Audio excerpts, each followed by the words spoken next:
Oh, that's not the that's. I've got my green screen still up. Hold on, wrong thing. You don't want to just leave that around. You definitely there. You go. That's better.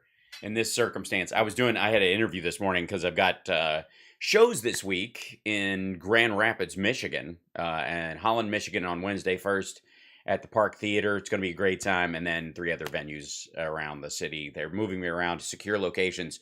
It's like being a Ukrainian comic, except you don't have to run the country and when dancing with the stars at the same time. So, hi, good morning. How are you? Hello, good to see you. Thank you, Al Spear, right out of the gate with a super chat. Thanks for the support. The morning show, is an addendum to the regular show, so I never expect. I'm always shocked and surprised by the love and support you guys show, and just by showing up. Thank you for your eyeballs. I mean it. Crazy days. Hey. Just wacky, and it's fun to watch over the last little bit. And I'm curious, chat room. Hey, UK, how are you? I could. This is true, Arc Knight. The kittens are great. Chip was on my lap, and up until about a moment before I went on the air, and then he ran off. So he was chasing Molly, who came into the room. Oddly enough, Molly's very shy. She's the one who has half a tail, and she's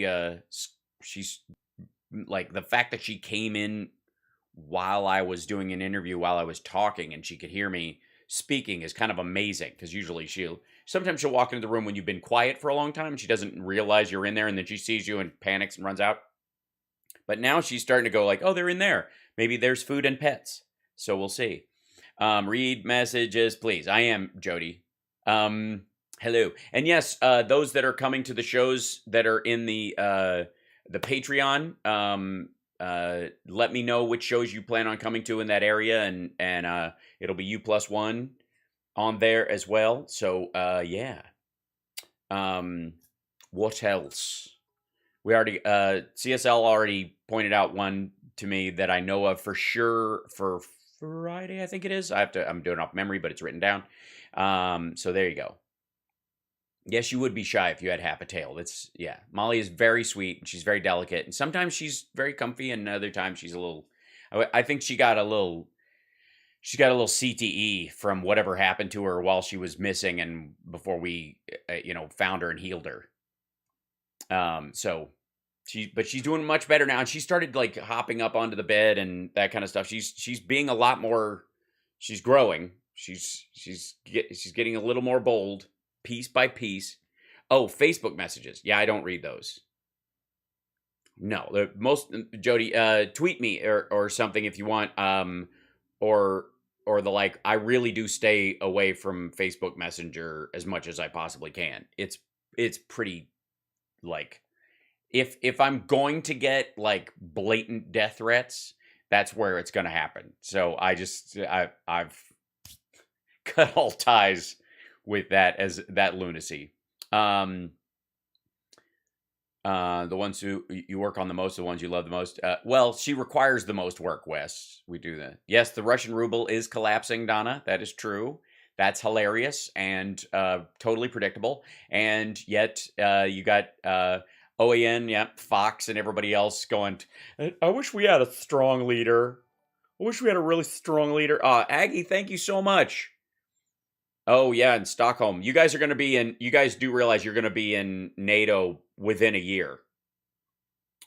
Yeah, you and Finland and Ukraine will enter the EU first, and then will become part of NATO. But none of the, like, I'm amazed at how people that are supposedly on my or our side of the aisle are loading in behind Tucker Carlson or in front of him, depending on your perspective, and are okay with the idea that Putin, the head of Russia, should be able to tell any other country what they can and can't do. At all. I mean, convince, knock yourself out, but literally hold a gun to their head and go, if you join NATO, I'm going to fucking kill you, and I'm going to fucking kill everybody you know, and yeah, I know you're my cousin, but I'm going to blow your brains out. It's the weirdest thing to be okay with. And there's just, it is it's sort of baseline unfathomable to me. Like, I just don't get where you're like, well, yeah, he should. And by the way, Ukraine is not the same situation as Taiwan, where Taiwan is in the process of extracting itself from China. I recognize it as its own country. Most normal people do, but they are still technically a part of China on paper. Ukraine isn't and has not been since the 90s. And it was, understood. So, it'd be like, if you think Russia could tell Poland or Italy or even Germany, like imagine a future where Nord Stream 2 is finished, they supply oil and gas to Germany, and Germany decides they're re-upping their NATO membership, and Russia says you can't or we'll invade and I'll also cut off all your oil and gas. Like that, imagine them just doing that. And imagine a huge chunk of leftist, quote unquote leftist, and because I don't buy that they actually give a shit. I think they're selling something. Most of them are Marxist millionaires, which are always fun to watch. Those folks lined up with the Tucker Carlsons of the world going, yeah, Vladimir Putin should absolutely be able to tell, Germany and Italy what they can and can't do as far as their own safety. And effectively, all he's asking them to do is lay down their arms, drop their pants, turn around and bend over and grab their ankles. And we live on a prison planet, so they should be able to do it. That seems to be the argument. It's really bizarre. Yeah, right. Hassan, right. Yeah, Hassan's actually come out as, pro-Crimean invasion? Like, it's totally logical. No, it fucking well is not. Using that same logic, America's a much bigger and more powerful country, so why don't we just take some of the land we lost when we fought for the Alamo to Mexico, like where we drew that line? Why don't we just start taking chunks of Mexico? There basically tons of people in Texas and Arizona speak Spanish, and it's a European language anyways, so under Hassan's logic, we should invade large chunks of Mexico and just take it. Or fucking Canada at this point. Or parts of the territories that sided with the British during the War of 1812. And, they speak English. The French have anything that isn't French territory in Quebec is basically American territory. Why don't we just fucking take it? Like, that's Hassan's logic. And it makes total sense. They're basically Christian. They speak English. It's weird. Yeah. And then, Jimmy Dore's exactly the same way. They're both that. Hassan Piker, he's Cenk's nephew. Cenk from the Young Turks. Not Mehdi Hassan Piker. Yeah, so he and Jimmy Dore are both pushing it. Like, Jimmy Dore is flat out repeating the Tucker Carlson talking points of that Zelensky is a neo-Nazi and that Ukraine is run by neo-Nazis, and effectively Russia's just fighting the Nazis again. This is just World War II redux, and I don't know why all of a sudden France, Germany, I guess, should be out of the equation. All of the NATO countries, the UK, the United States, Canada, Australia, why are they all of a sudden on the side of neo-Nazis? Oh my God, right? Isn't Piker a con man? Yeah, yes he is. And a very effective one. So, because he cons people out of optional money. It's basically he's doing the same thing that TV preachers do. It's the same thing. Yeah, it's the I guess the Marxist, the fake Marxist versus the fake Christian, but it's the same scam. It's very effective. And again, none of my fucking business, because if people are dumb enough to want to give their money to someone like that, knock yourself out. Yeah, I know. Zelensky is Jewish. I know. And yet that has not stopped Jimmy Dore from talking nonstop about how it's totally true that they're run by neo-Nazis. The whole country's run by neo-Nazis. The area's run by neo-Nazis. He even cited at one point, and maybe I'll do his video, but it's fucking long and rambling, and he doesn't know what the fuck he's talking about, so he has Max Blumenthal on to carry his water for him. But even still, they're both. I mean, Blumenthal's just carrying water for the Russians too right now. It's weird. I don't get it.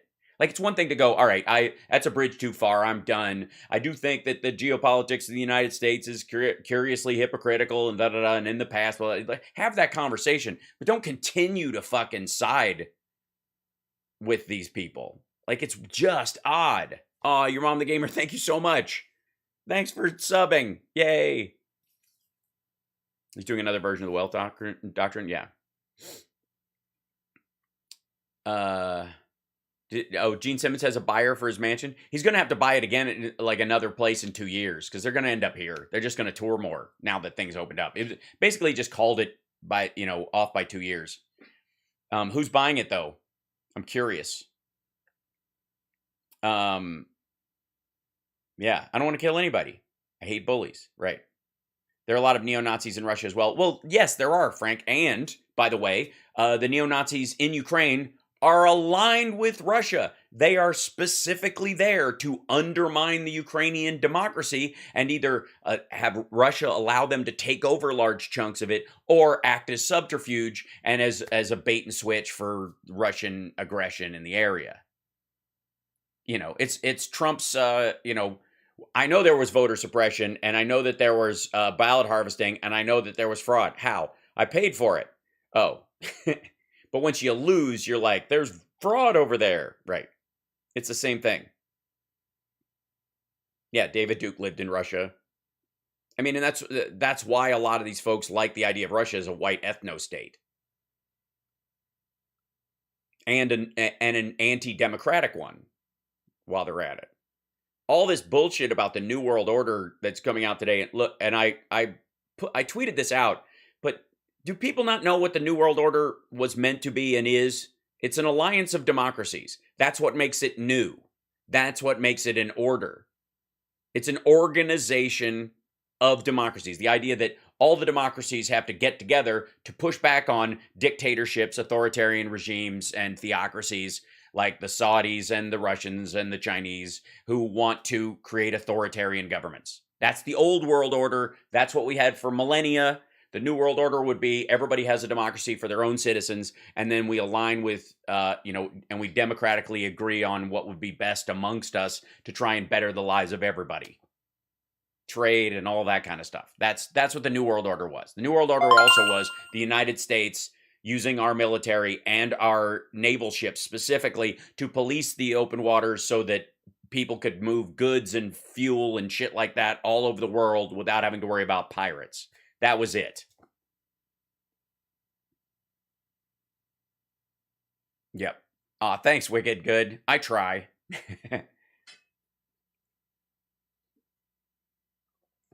Right.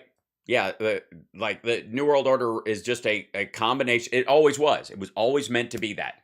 Like, follow the Soviet Union, the normalization of trade with China and the liberalization of their markets over there so that people have a say in their own government, democracy good, authoritarian bad. And so the New World Order was, we're not quite there yet, but we're going to get all together. So you create the EU and the UN and NATO and all these alliances because without them, individually, democracies can be subverted because their freedom within can be weaponized. And that's exactly what we've seen in our country. We've seen, from like Alex Jones and the conspiracy theory crowd to, random, groups pitting groups against each other, ratcheting what would be a normal political disagreement where you might actually come to, a consensus around it into you're evil, you're evil, you're evil. And that fight has been fomented by authoritarian groups outside the country.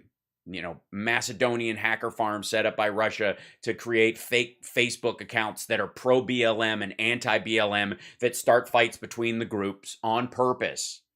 I mean, it's the same thing.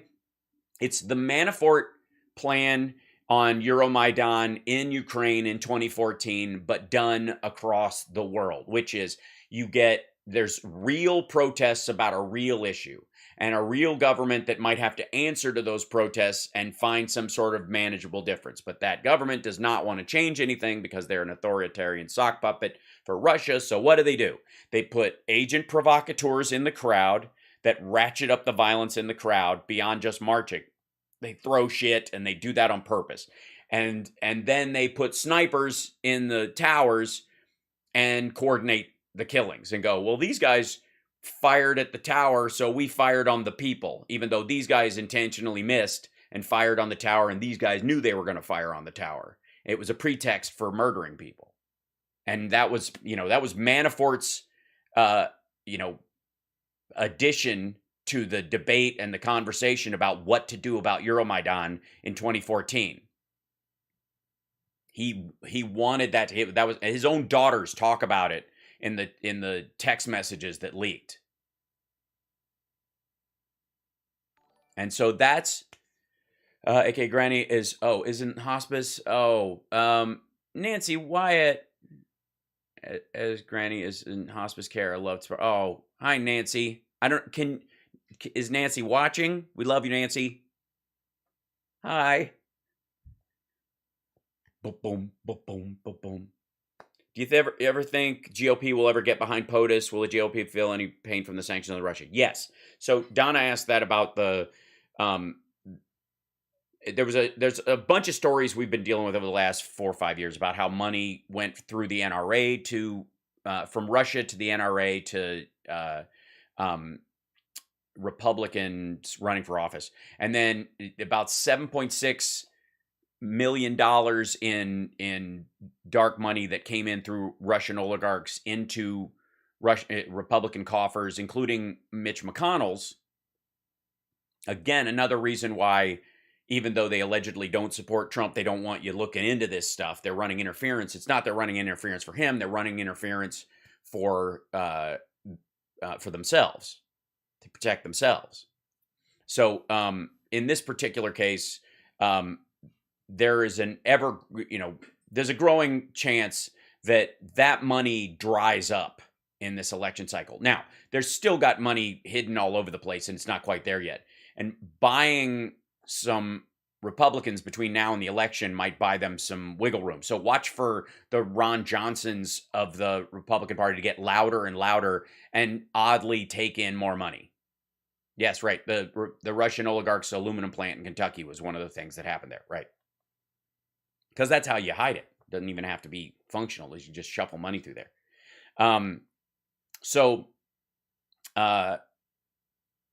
We will all see how, what voices within the Republican Party get elevated because of this or cut down.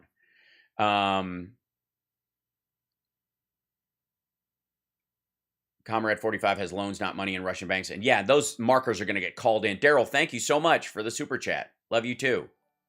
How did you get to truth or retruth yet? No, I'm still on hold. Still 176,733. Although, I suppose I could check just now. I doubt that. Thank you for the. Thanks so much, Randy, for the Venmo, and Deborah. Thank you. Let's see, Truth Social. Nope. Still stuck. Still 176,730. Just frozen. No email notification, no nothing. And I'm not giving him my phone number. Are you out of your mind? So you get a 404. Yeah. I don't know how Anonymous isn't taking it down too. France was held by the Nazis, at least a big chunk of it. Yes. Yes, there was a lot going on during World War II. Truth Social, right? Nunes has failed me. I feel, as someone who's 8 districts away from his former district, I feel let down as a Californian. Magoo. We need a Magoo t-shirt. Is that what you're asking for, Cosmic Rose? Or are you just, if I allow notifications? No, they're supposed to send me an email, and I have not gotten an email. I have not. I probably have been banned. Trump is frozen Hal like Jabba that froze Han Solo. That's true.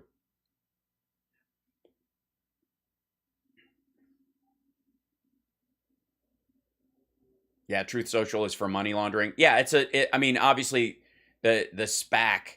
I mean, you can see how he's talking about Russia right now. When they interview Trump, and I'm gonna do the we'll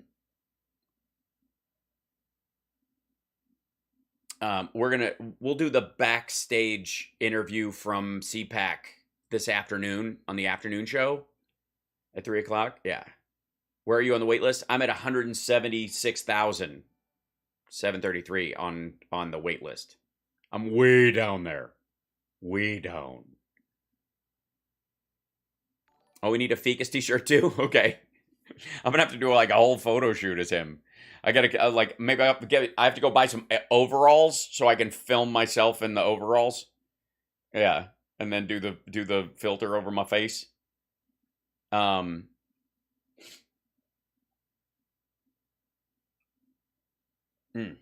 So shall we check the trends today? Shall we just jump in there? I have a let's see, yeah. Let's go back to the comms. There we go. Currently, I was just playing on this. GOP, hashtag GOP, the Russian party is the top trend. Ouch. Right now. Dozens killed and hundreds wounded by bombing in Kharkiv, Ukrainian officials say. And of course, Russia's coming out going, it's all fake and everything's fake and it's fakey fake. Which is like, honest to God, like we're gonna believe you at this point. Like, when you're that nuts and that full of shit, how at what point are people going? Well, they're probably right about that though. They're probably like, get out of here. Where's Ficus from? He's from Pikeville, Kentucky. Doesn't kill. Yeah, this is fighting and missile attacks continue in multiple cities. Yeah, Monday Putin told French President he'll stop the strikes against civilian targets, according to Elysee. Yeah, wait a minute. On Monday, Putin told Emmanuel Macron he'll stop strikes against civilian targets, according to Elysee. I thought he never started them. What do you? How do you stop something you never started? That doesn't make any fucking sense. The whole thing was we're not hitting civilian targets. Now, yeah. What? Talks between Ukraine and Russia are ongoing in Belarus. Yeah, that's the other thing too. They like Belarus is like, we'll hold talks. You can hold the talks near our border or whatever. Like, asshole, you help them, and you just opened your territory to Russian nukes again, and you were they fired missiles right after they announced that they were going to allow for the talks to go forward. Like, fucking Belarus. Ever since John Wick left and came to America, Belarus has gone to shit. Use the pic I sent you for the Ficus t-shirt I sent you. Use the Ficus picture from that. Okay, Andrea. Zelensky has asked European Union to fast-track Ukraine's entry into the bloc. Yeah, that's going to happen. That will happen. Guys, I showed you this picture. Fucking hell, is this the picture? Yeah. So here's the Belt and Road Initiative. And hold on. Blew this thing up. This is the BRI. And let me shrink this down and then scale it up. Boink, boink, boink, boink, boink. Then move this over here. Ba-do. It's the one was too. I have another one that's got better. Is this it? Maybe this is. It's Kazakhstan, Moscow. Yeah, here you go. This is a little better. Here's where that's Ukraine right here. This is Ukraine, okay? China is making deals with Ukraine because it would be way cheaper for them, and they could undermine the power of Moscow if they could take this Kazakhstan train and pipeline mix that they're building and run it right across Russia at this point, basically slicing through this chunk right here into Ukraine and have Ukraine bring it to other places in Europe, including Germany, through this way. They could cut Moscow out kind of entirely, which is overall their long-term goal. Like these, as much as they're playing footsie right now, Russia and China are adversarial. Just so you know. But if you'll notice, the BRI, because they can't make that deal, and because Ukraine, because Moscow has been shutting off pipelines that went through Ukraine to try and circumvent them and cut off all the trade there. China would rather they be able to move stuff around through here. They could bring this stuff up, go through this side, up through the Black Sea. They could go directly across Russia here. But now they have to be dictated by Russia which ports they can use and that kind of stuff. And they want to circumvent that. And that's why they've been trying to make deals with Ukraine for a while. Well, Moscow fucked that up. That's done. Also, the problems with control of Kazakhstan and why they sent troops in basically to protect Chinese interests in Kazakhstan is that they're afraid of losing that connection as well. So this gets tourniqueted, and Beijing just decides to go completely around Russia to Rotterdam with this big red line. That's a nightmare scenario for Russia as being isolated, even from what's left of Chinese involvement in the modern economy. So let me show you something about Ukraine. Yeah, here you go. So this is, we remember our map from Kazakhstan. Okay, so here's the Sea of Azov. This is Crimea, where they took. Let me move this over here. This is where they took Crimea. The reason they want that is from basically this area. By taking Crimea, they own all the natural gas and oil exploration that's been found in the Sea of Azov and around here, which is enough to make Ukraine one of the biggest oil and gas suppliers on Earth. There are also two territories of natural gas, or the oil fields, rather. Let me see. Let's see if I can find a better. I'll just get a map of Ukraine for you guys, and show you something. This is rather fun. Ukraine map. Oil reserves. Because everybody bitches when America supposedly is no war for oil, no war for oil. But then when other countries do it, we're like, well, Russia had to. They didn't really have a choice. You don't understand. All right. So let's see. This is it's going to be a region around here.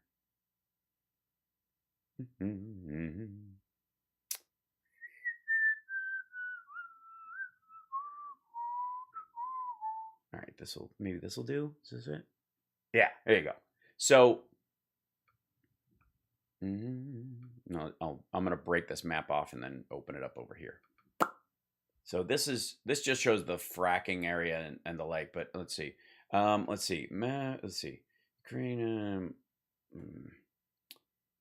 oil discovery, Black Sea. Maybe that'll bring it up. Images of here we go. Yeah, there you go. So this guy, hold on. I'm opening up these maps. Hold on. So, it's tiny. You prick you. Either way, you'll get it from what I show you. Hold on. This is okay. So here's Ukrainian oil and gas. Let me show you why Russia gives a shit. Russia, one of the reasons they wanted to take Crimea and all this area around here is because getting oil. And this is super weird, by the way. They want this base, even though they could move down here and run their oil out into the Black Sea and into market through there. But they want this area because there's separatists and Georgian people and all this kind of shit over down on this area that they'd rather avoid. So if they could do it over here, it's safer strategically, and they don't have to worry about all the shenanigans that China's going to have to worry about linked to Afghanistan and all that other shit, while everybody's like, they're laughing at us and blah, blah, blah. Okay, so let me show you real quick. It's fuzzy, I apologize. But this is oil and gas discoveries around Crimea and Ukraine in here. See all this stuff right here? See all these red dots? Okay, that's deep water licensing areas where they've discovered lots of stuff. When Russia took over Ukraine, it basically got to keep this area. All these are now Russian oil and gas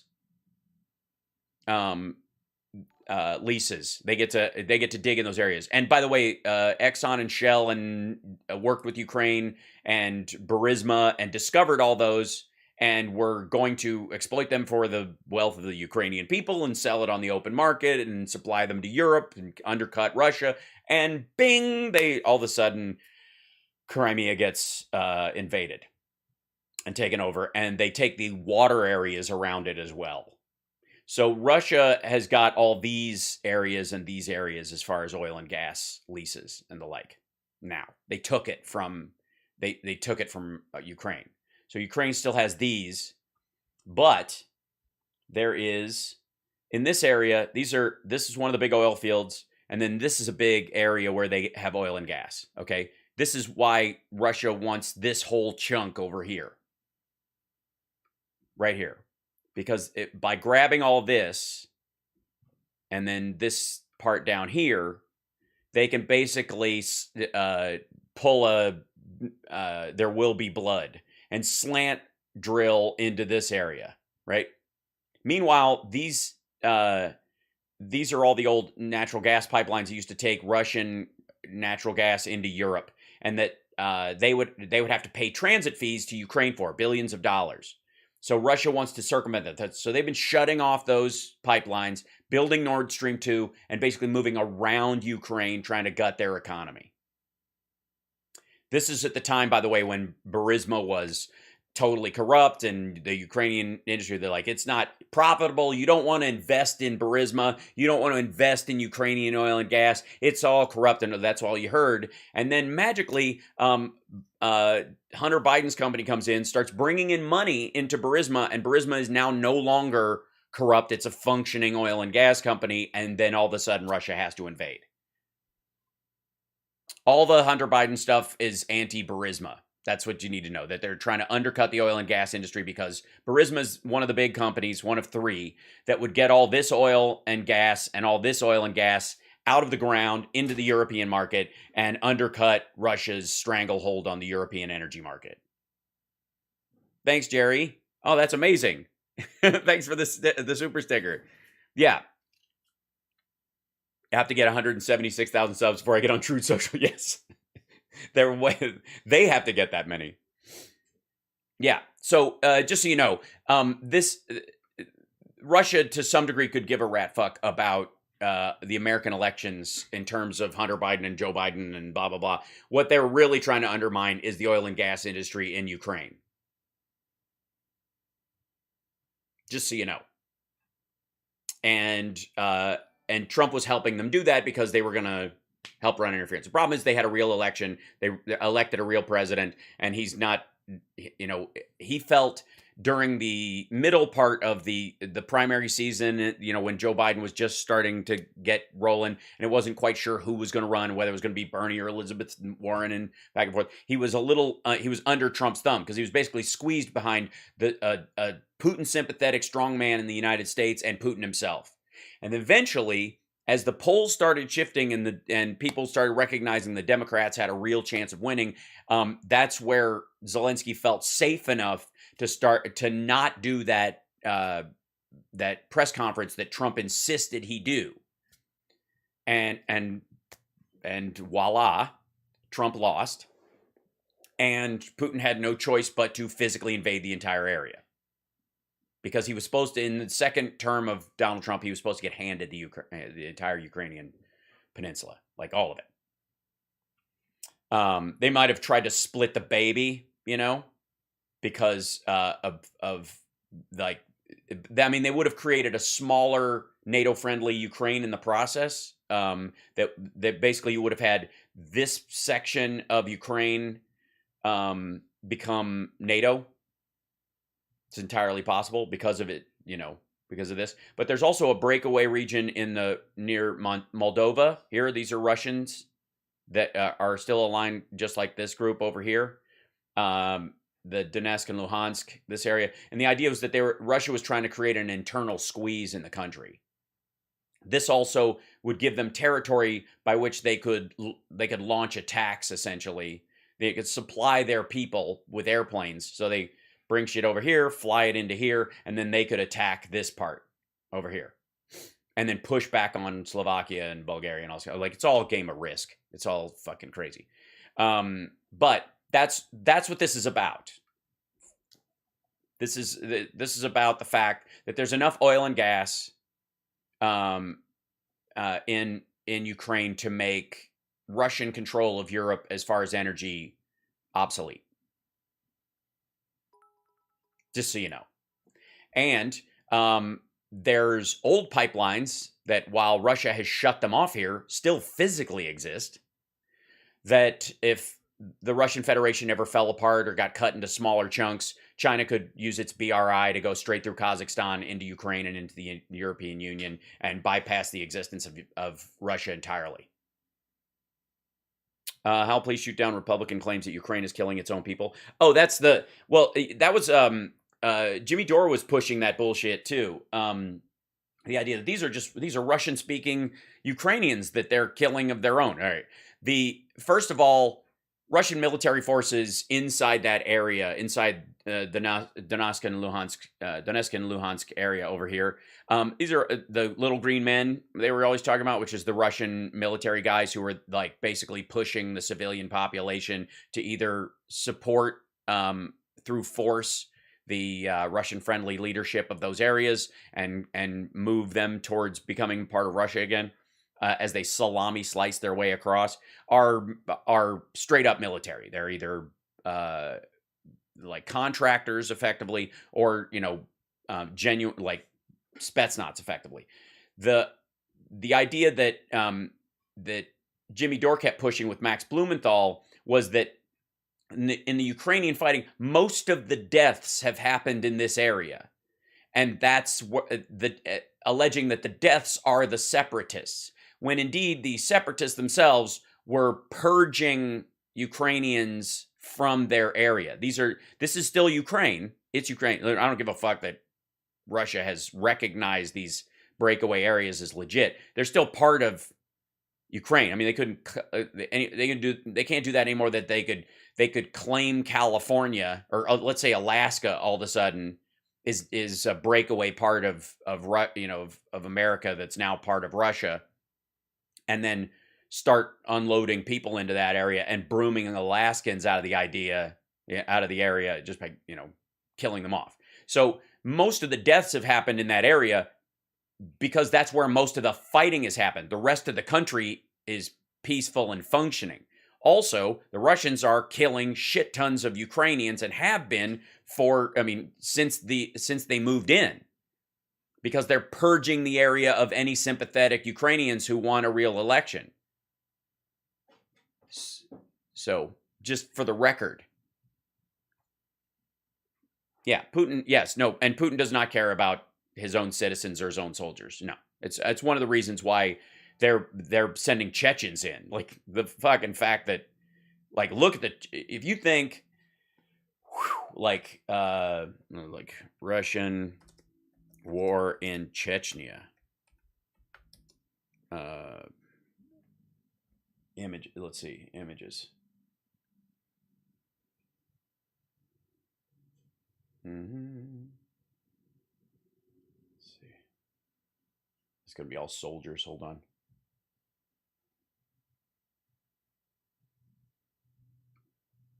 Yeah, here this is under Yeltsin, in 1995.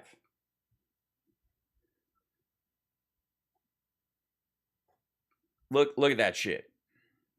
That's, some of the, like, if you think of an apocalyptic hellscape, that's what the Russians did to Chechnya. Can they ever get Crimea back? Yes. My theory is that they will start taking the entire area back over time. There'll still be some loose fighting, but if this is going to end up with the world basically squeezing Russia so bad that they don't have the resources to hold Crimea, although they need it really badly. But this is what they did to Chechnya. And this is, and by the way, one of the reasons why they won't do this in Ukraine is because Chechnya is a Muslim breakaway country.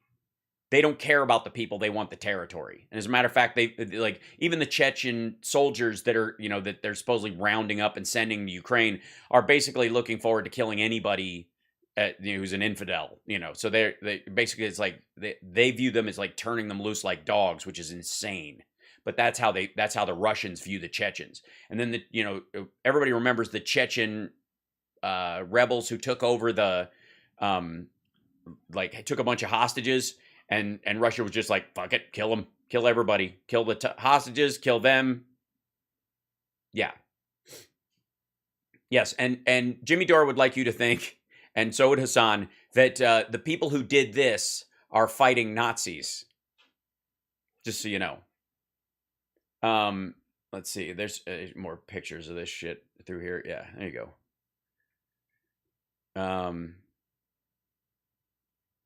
The Grozny War in Chechnya. There you go. I mean, this is just...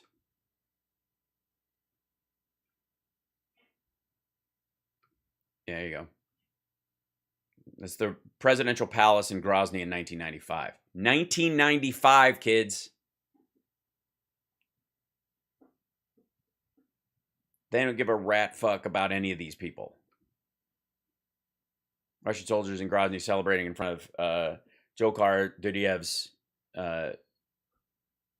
Capitol building. There you go. I mean, this looks like fucking World War II. And this was in the 90s, mid-90s.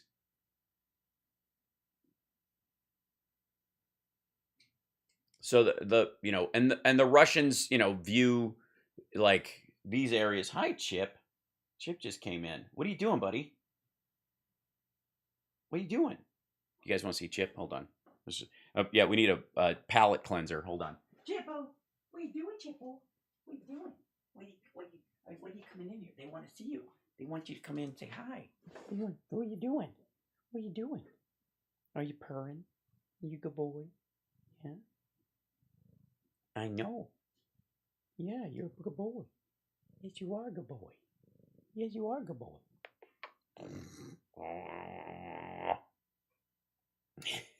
Too much? Hi. Yeah, Chip. Chip was a big boy. He's got a big belly and his little head. Thanks, I love you too. Edible kitty. I'm sorry, all right. Okay, I'll stop eating your face. You're so cute, though. And you were stepping on my neck just like this.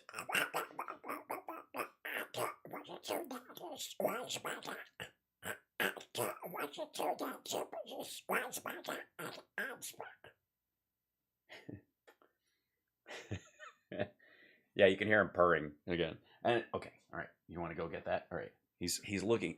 He had a twist tie on the ground, and he was like, people like spend all this money on cat toys and shit, and then you give them you throw a twist tie from a like a bag of a loaf of bread, you know, or a chip bag, and you throw it on the ground. It's like hours of fun. Yeah. U.S. invaded Iraq for oil, the military-industrial complex, Nipple and Hussein's gold stash, Cheney's racket, Halliburton too, probably. Yes, there's a definite argument against that, and it's why I and a lot of other people protested against the war in Iraq. Continually, as Americans. And eventually elected someone who pushed us away from that and started extracting us from that. And eventually we elected Joe Biden, who actually... What are you doing, silly? Elected Joe Biden, who got us out of Afghanistan entirely, which apparently the GOP and the Russians are still pissed about because they want to remind how it's terrible how we left. It was terrible. It was terrible how we left. No, it wasn't. We have no business being there. We need to get the fuck out. Yeah.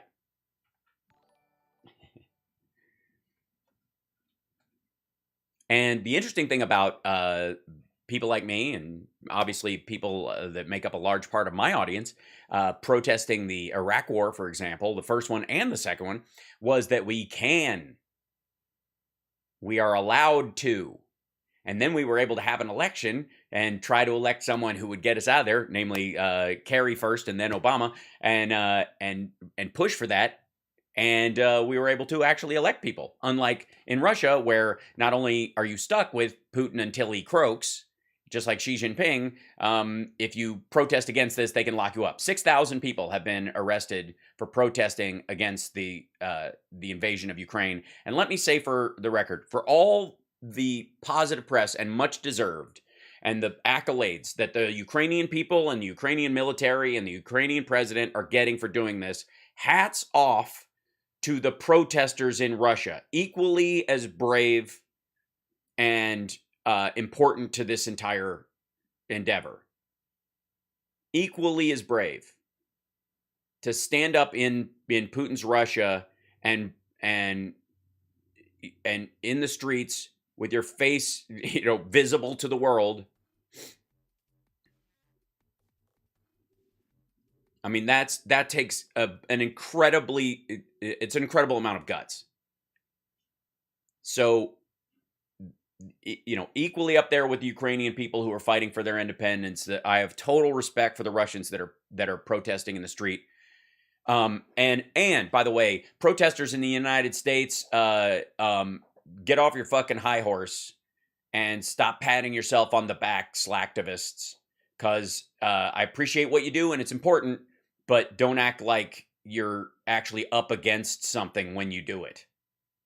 Because you can literally finish your protest and go find a restaurant and eat. I mean, honestly. So the fact that the Russians are protesting, I have a undying level of respect for those folks,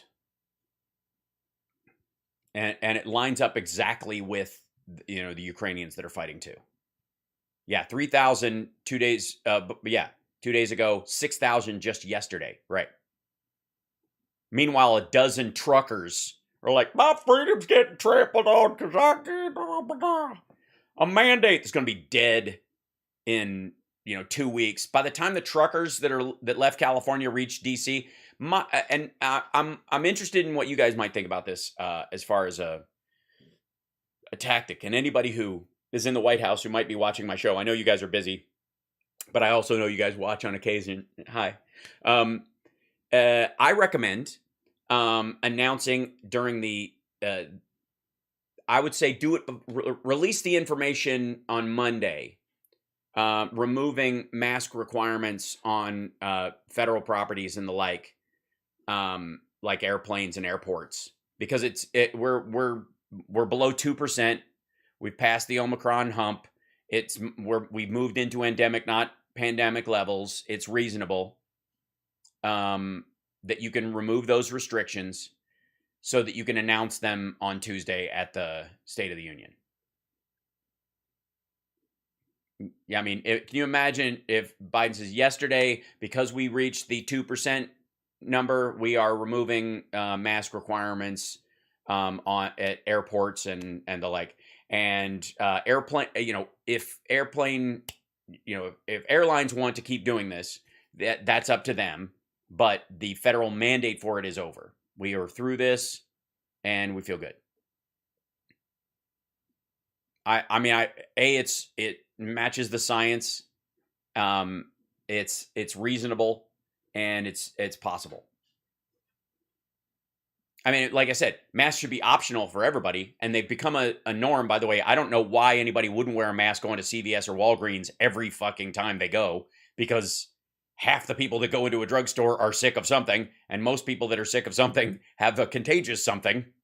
It's mostly colds and flus. If you look at the aisle, the stuff they sell in the aisles versus the stuff behind the counter, the stuff most people come in for is the sniffles, and the sniffles you can pass on. So wearing a mask in a drugstore should be like an absolute normal thing from now on, right?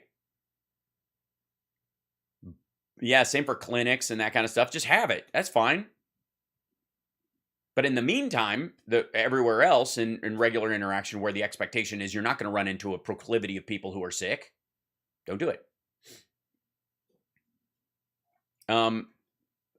Tulsi Gabbard is bought as well. She's terrible. She's a terrible person. And that's just my personal opinion. But then, I have a chip on my shoulder, obviously, about cults that were paid for with Russian money. Anyways, so let's see. All right. The fact that Steven Seagal was trending this morning, because of this like fake picture that was around, because this is from one of his like Amazon Prime movies that they just print. It's I want to say it's from The Cartel or something like that. But Joe Rogan posted that picture, and then was like, I was just kidding. Like, nah, dude. Joe Rogan posts and deletes fake report about Steven Seagal joining Russian special forces. It's like, yeah, it was just a joke, people. And everybody coming to Rogan's defense is like, he was kidding, man. He was just joking. Like, nah, nope. You can read what he said. When he posted it, he bought it. He was in on it. Like he got it hook, line, and sinker.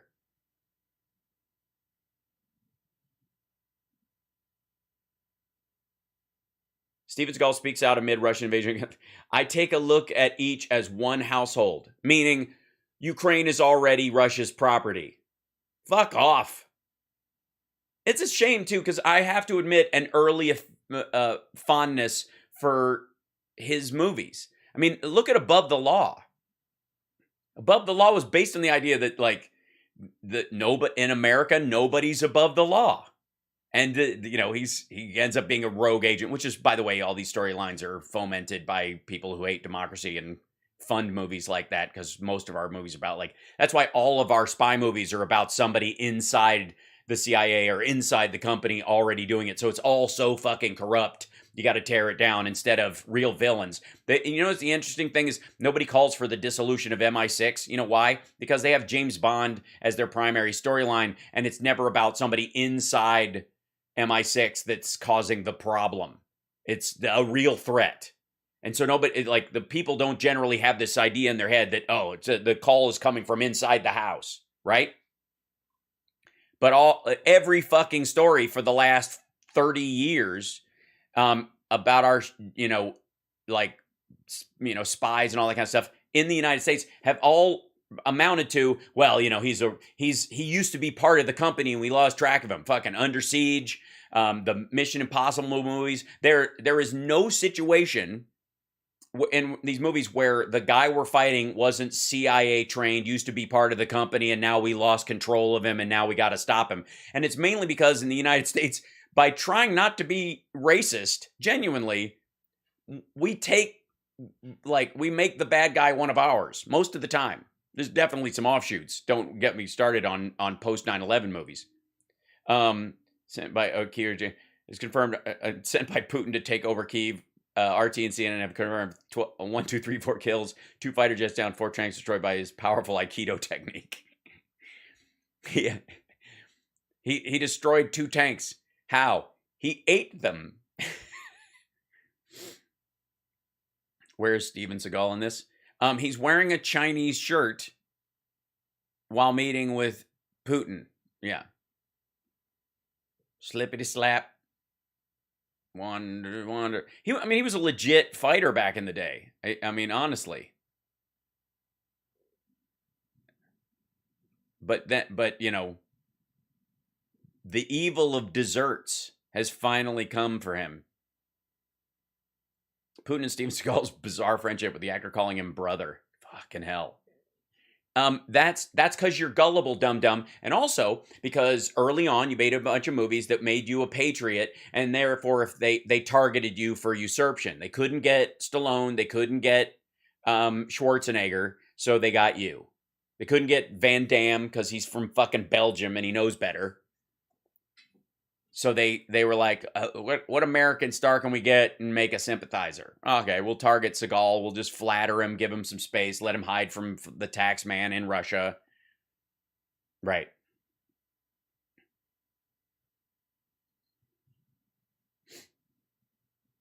Oh, the Chechens are showing up. There you go.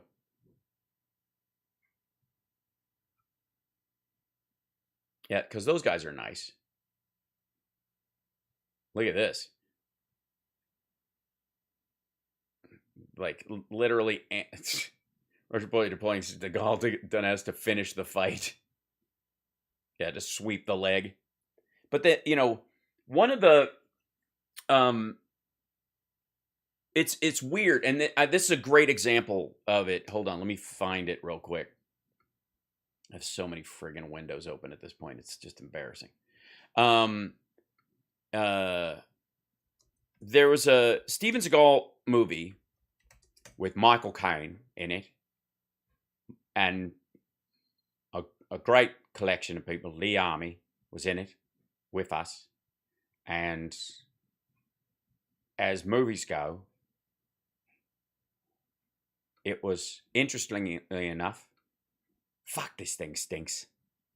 In it, Seagal defends a local native against some oil rig working thugs who are treating him like shit. And there's a great line where the Chinese actress playing a Native American, Joan Chen, has a line where he goes, "Can you ride a horse?" And she goes, "Of course I can ride a horse. I'm a Native American." Horses are not indigenous to the North America. They're brought by the Spanish initially, and then the British as well. They're not natural to the continent. All right. But never mind. Anyways, good movie, action-wise. And the story is that these guys are extending their oil leases and killing people that have found out that they're running dry so that they can continue to extend their leases, and they're murdering people, and it's the bad guys. It's a Hulk episode. It's like an old fact, and this is where they shoot the leader of a native tribe that are protesting them doing this, because if they lose their lease because there's no more oil, and they want to keep drilling somewhere else, they won't be able to renew the lease. So they need to drill on the Indian land, and so that's the thing, right? So, no, and I'm sorry to break the story to you about horses. Also, there were no camels in the Middle East during Jesus's time, so don't get me started. All right. Anyways, I enjoyed the movie overall. Michael Caine's a good bad guy in it. And the story is, ultimately, there's a monologue he tells at the end afterwards about the environment and how oil's destroying the world and we all have to be shepherds of the world and blah, blah, blah. And this dude calls out Seagal's character when he comes in. Top 30 on deadly ground gifts. He goes on a vision quest. It's like, I mean, it is just rife with all kinds of stuff. He wakes up 2 days later, super strong, and blah, blah, blah. Anyways, Hal, we've read Clan of the Gay Bear. There you go. So I have to admit, like, not only did I enjoy the movie, but I appreciated the message at the end. Basically anti-fossil fuel message. When did the fuck does this come out? 92, 91, 94.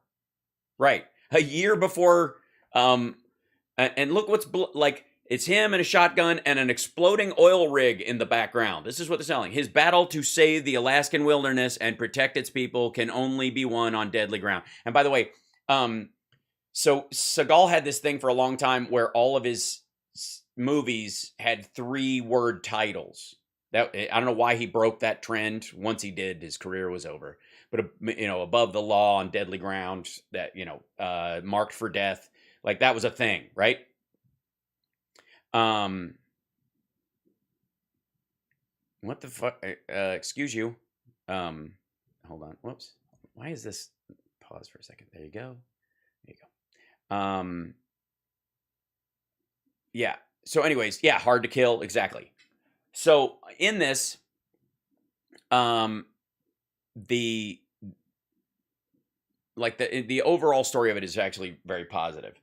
And then a year later, Russia invaded Chechnya. The timing of this is interesting.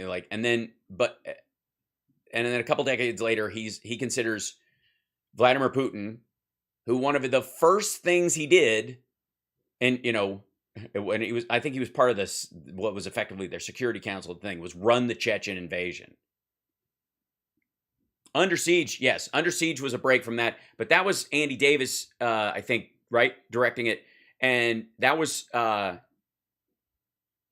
3 syllables trying to make up for it. But Under Siege is a genuinely good action movie. I mean, it's Die Hard on a boat. You know, everything was like everything was Die Hard for a while. If you'll recall, like Die Hard was such a hit, and they literally were pitching like it's Die Hard in a mall, it's Die Hard on a boat, it's Die Hard in an airplane, Passenger 57. It's you know, like everything was Die Hard someplace else, right? Until one guy said he knew it was over when somebody came in and said it's Die Hard in a building. Yeah. So, yeah, he did a movie with, yeah, it's weird. He and Dennis Rodman did a movie together, I think, right? And then Rodman's friends with Kim Jong-un, and he's friends with Putin now. Just the irony is fucking palpable. But I recommend this movie and Above the Law for their kind of underlying story. And it's just fucking sad that he drifted so far. Yeah. We're angry because we're all being chemically and genetically damaged, and we don't realize it. Unfortunately, it'll affect our children. We go to work each day, right under our noses, we see our car in front of us spewing noxious, poisonous gases that are all cumulative poisons. These poisons kill us slowly, even when we see no effect. Yeah, that Forrest Taft, that was his character.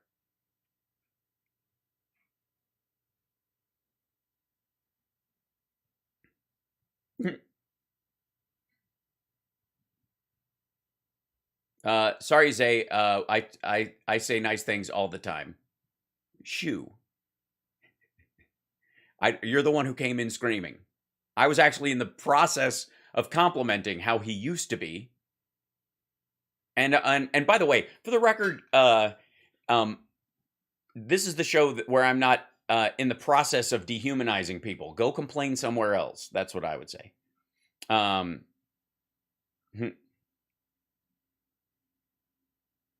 This is just silly. This is silliness. This is a good thing. This is going to be part of the campaign for mayor. We can get this done. I don't know why everybody else is fighting it.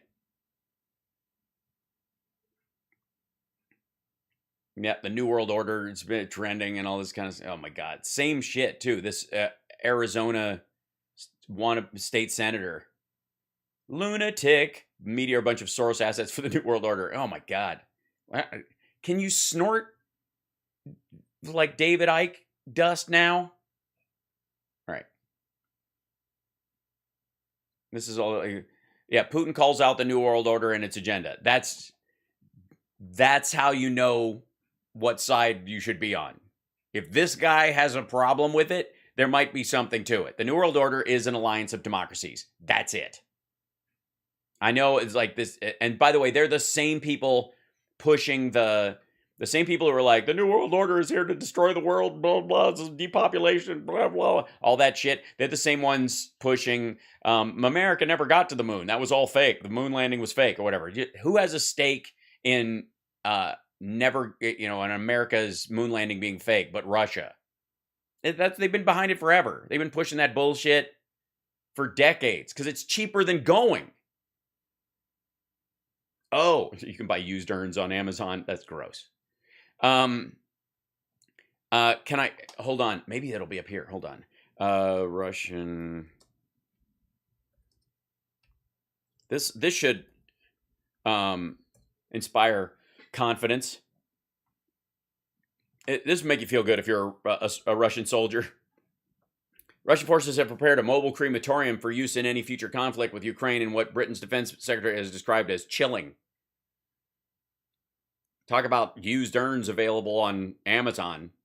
They don't want to bring body bags home because of the press, so they'd rather bring jars. There's a whole video of this thing on, yeah, let's yeah, there, well, yeah, that's it. There you go. This is their mobile crematorium to evaporate Russian soldiers as an invasion. So basically, you just hide your dead. Because one of the biggest problems is people, the body bags start coming home, and then you got to answer for it. That's what we've always heard in all of the Steven Seagal movies. And it's way easier to just bring jars. That's gross. And that's, if that's included in your armor, and by the way, you can also not just use it for your soldiers. If you decided to kill some civilians in a particular place, or you realize you've killed some kids and some other people, you can get rid of them too, and you don't even have to, you just scatter those ashes. You don't even have to bring them anywhere. And there it is. So they don't have to transport their soldiers, so the Ukraine cannot count the dead. I always take these kind of stories with a grain of salt. But still, it's pretty gnarly. Like that's some, and yeah. When the CIA recovered K-129 from the ocean floor in the 70s, the remains of 6 soldiers, Soviet sailors, were inside. Their remains were treated with dignity and respect, and they were given a proper burial at sea with military honors. Meanwhile,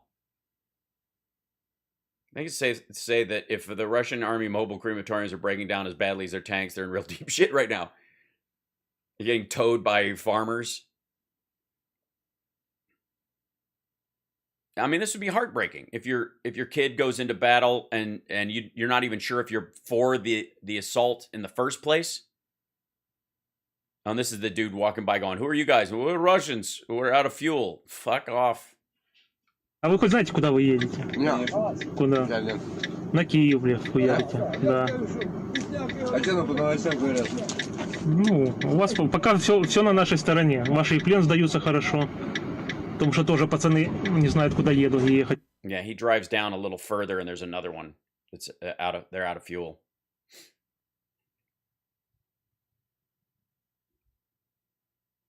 Not a good look.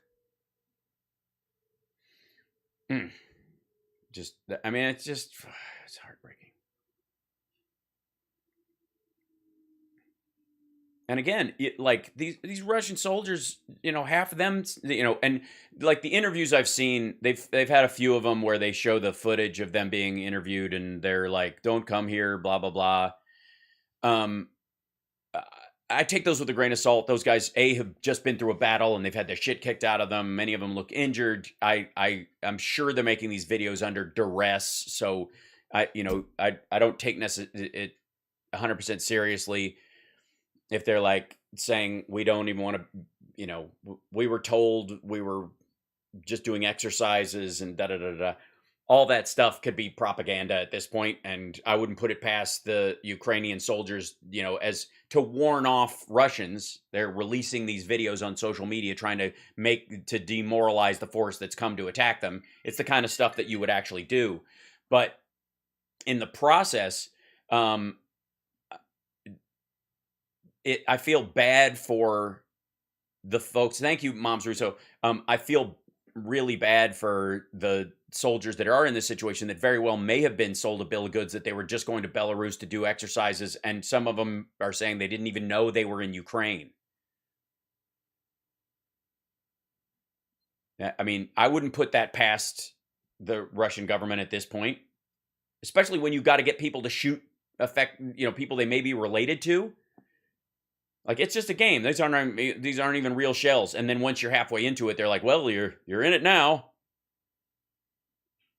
Fuck. And again, this is so weird. Putin tells Macron he'll stop strikes against civilian targets. They said they weren't doing it at all. What do you mean he will stop? He'll stop. He will stop. He hasn't yet. 11 civilians were killed and dozens injured by Russian shelling of the city. And they're going to, which basically, if he's saying that means they're ratcheting it up.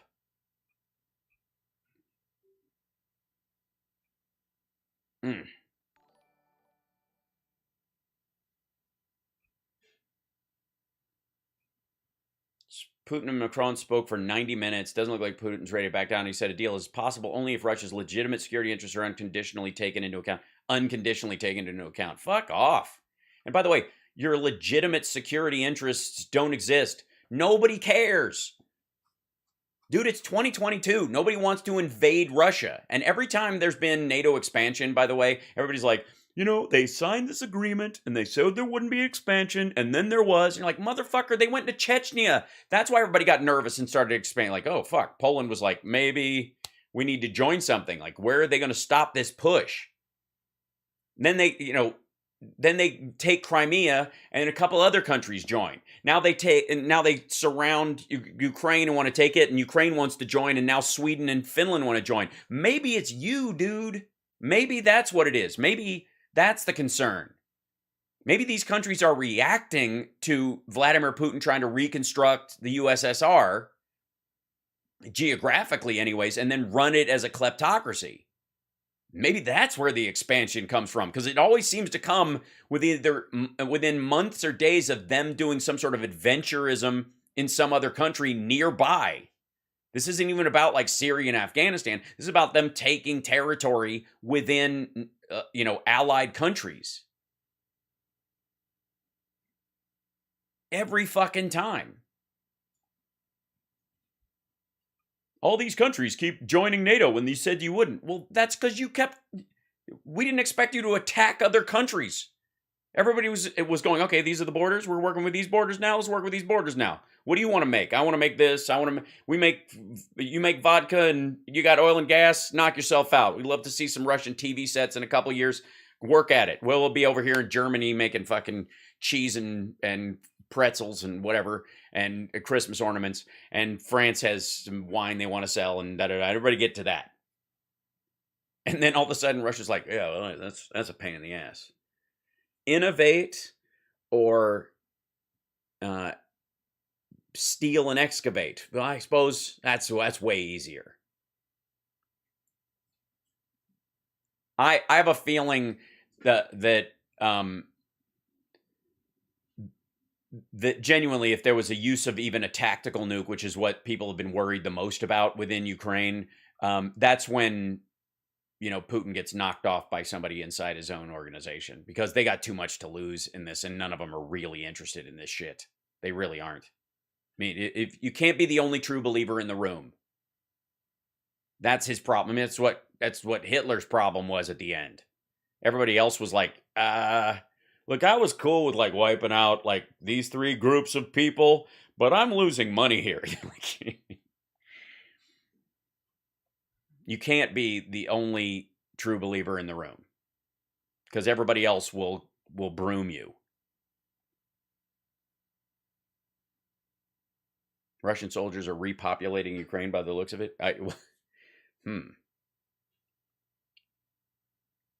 Yeah, and this is amazing. Like the ruble. And this is Sberbank shares. Russian currency following the story when Sberbank of Russia shares at auction in London fell by 75% for the day. How do you say buy the dip in Ukrainian? Signed an application for the membership of the Ukraine in the European Union. Look at that, man. On a Czech-built IKEA desk, no less.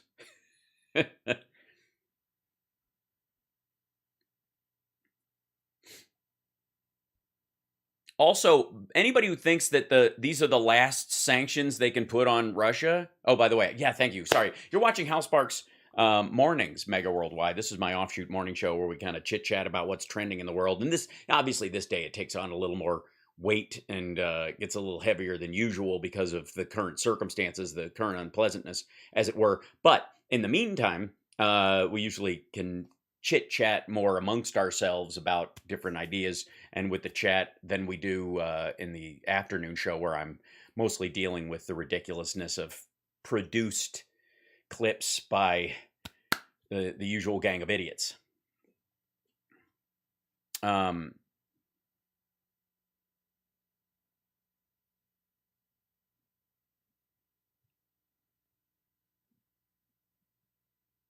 Okay. You recognize IKEA? Yes, I recognize IKEA. I recognize IKEA as a breakaway region.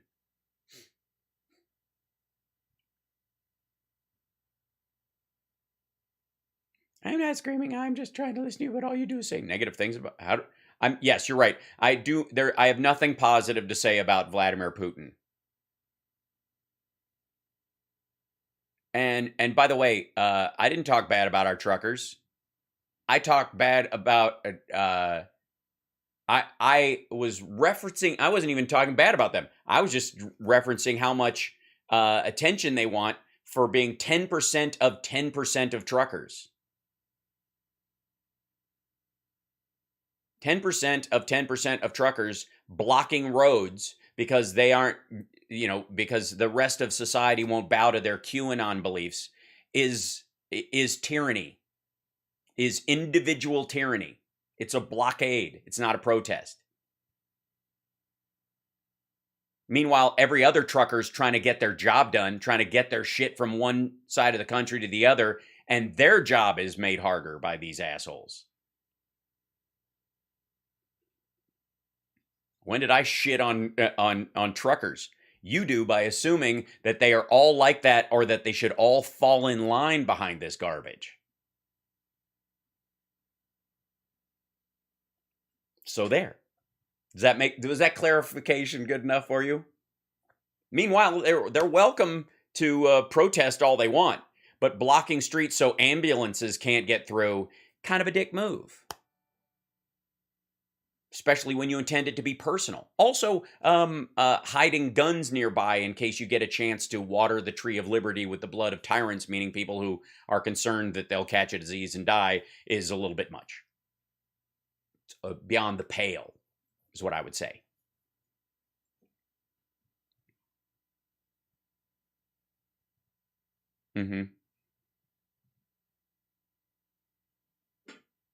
So anyways, by the way, you're watching my morning live stream Monday, Wednesday, Friday. I do that Tuesdays and Thursdays. I'm in the gym in the morning, so I gotta keep that schedule. And of course, the afternoon show is on 3 till 5 p.m. Pacific time. It stretches. Sometimes I go past the 5. I'm completely honest. But except for Thursday, by the way, which I do an hour later, that's at 4 p.m. because I have family FaceTime at 3 o'clock on that day, and I'm not moving that for interwebs. We're going to stick to that. Eventually, maybe, if they decide to broadcast this show, I'll talk to the entire family and move it. But until then, we're just going to soldier ahead.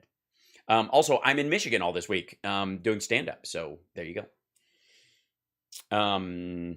What else is trending this morning besides nothing else? Oh, why is Crenshaw trending? This is the thing. We should demand Biden's administration stop attacking the fossil fuel industry. I didn't realize they were having a screening of On Deadly Ground, the Steven Seagal film, at the White House tonight.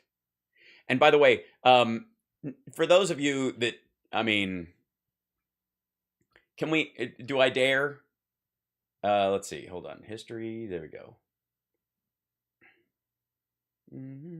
That's so much stuff.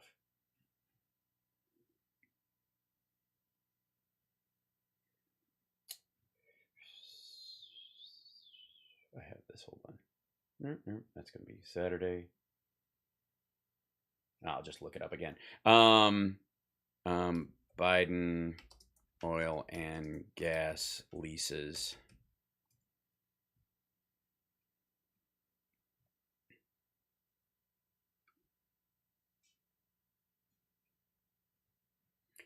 We should demand the Biden administration stop attacking the fossil fuel industry. Stop it. He's attacking them, guys, because he won't let them drill in Gulf waters where we fish temporarily until they put better safety measures in place. Meanwhile, he's attacking. He's attacking them. And they feel their feelings are hurt. They're upset, okay? Oh gosh, why is he so mean to the fossil fuel industry? What, he should demand stop attacking them by giving them more leases than they fucking ever had. By giving them 34% more leases in his first year than the Trump administration did, and only insisting that they make sure there are safety measures in place so they don't leak into the groundwater. Why does he attack them? Why are they so attacked? Why are they attacking? Right.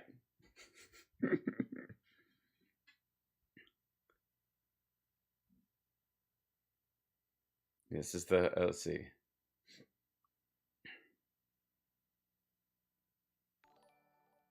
Thinks everyone who's Hispanic speaks on access undocumented Republicans are big blood red. How lopsided new districts are capable.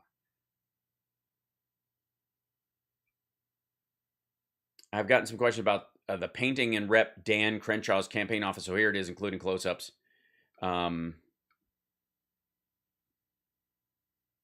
Is that Trump? Yeah, that's Pence. That's him. That's Don Jr. That's Eric. Oh, for fuck's sake. Oh, God, that's terrible. Yeah, look at that. That's Eric. That's Crenshaw himself, I guess, with a bigger jaw, whatever. I don't know who that is. That's their butler, I suppose. That's Don Jr. Jared, fucking Jared, doesn't look happy to be in this. Like, that smoke's nasty. Pence is on the ground, kneeling, which makes sense. And then Trump's like, squirt right in my eye. Horsey, horsey, squirt, squirt. Horsey, squirt. You're on the wrong side of the cannon. Shoot, fire, wait until you see the whites of my ears. I'm orange all around here. So good. Squirt, squirt. Hand job, hand job. This guy's over here like, who the fuck are these assholes shooting at? That's amazing. Are you bringing, yes, Chip in? I know he is a big boy. He's been in here like 3 times this morning. Yeah. You want it up in the lap and he's lovely. He's going to give you kisses.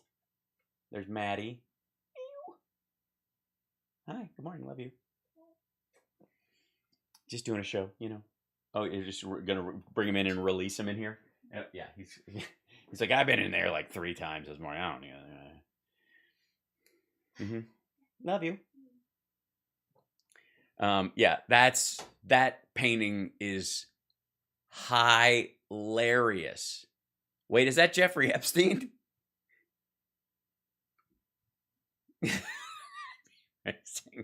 Come and take it. That doesn't look like a cannon.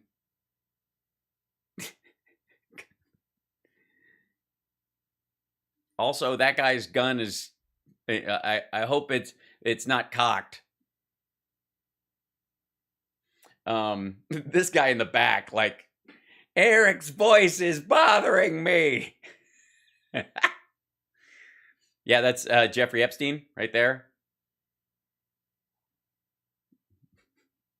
That's amazing. Shit. Get out of here.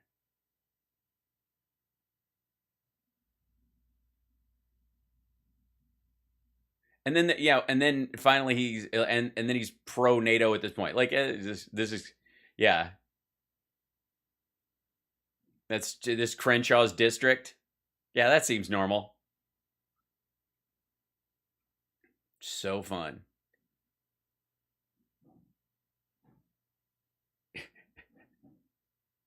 The America First movement is live in Texas. Straight from Nick Fuentes' KKK bunker. Nope. Not getting dragged into that one. Uranium 1. Oh, this is right. What is this? Hillary. Oh, right. They gave Russia all of our uranium.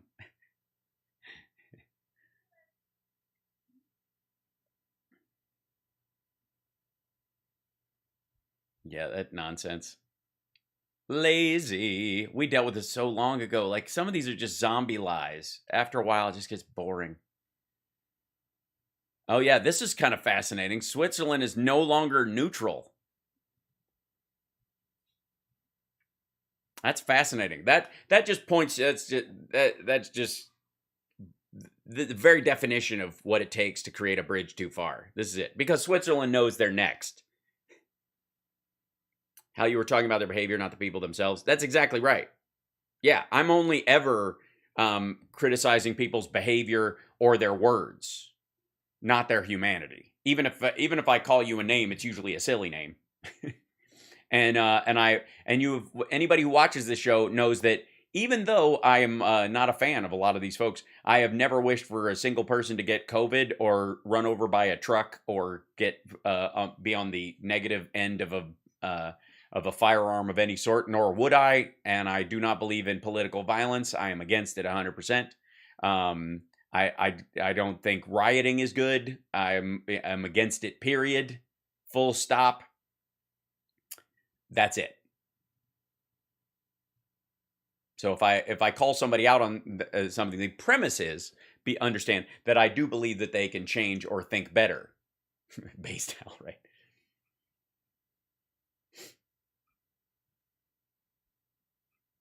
They're going to freeze Russian asshats, including those of President Putin, setting aside its long tradition of neutrality. The country is favoring is a favorite destination for Russian money. They get to keep it. I mean, at this point, if you freeze the assets and it's illegal anyways. Oh, thanks, Sky Blue. Thanks for the super sticker. It's kind of have your cake and eat it too, right?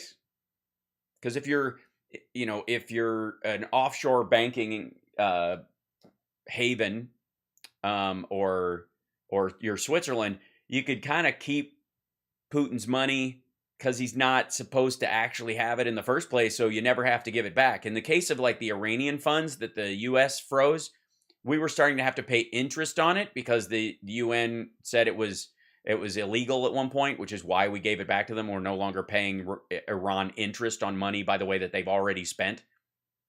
But in this case, because nobody in Iran has a say in what the mullahs or the leaders do with the money that they steal from their own country. In Russia, there's an illusion that they actually do. So the fact that Putin makes $146,000 a year as the president of Russia, U.S., and is worth $200 billion is one of those situations where I guess, hey, Switzerland, thanks for getting on board. Keep it. Consider it a tip. Spend it someplace else.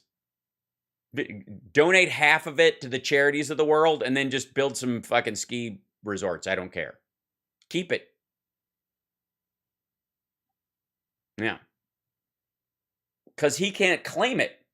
When you put sanctions on some countries, once the sanctions are pulled off, there's an argument that you have to give them the money back and you might owe it to them with interest and blah, blah, blah.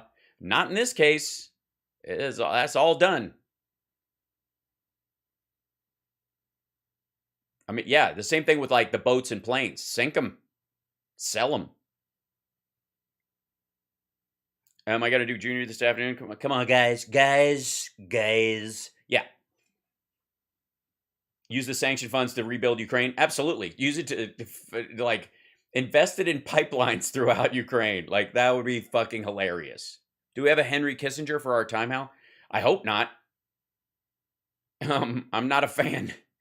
I mean, you could argue that strategically, the patient person that's guiding all this arguably is Biden.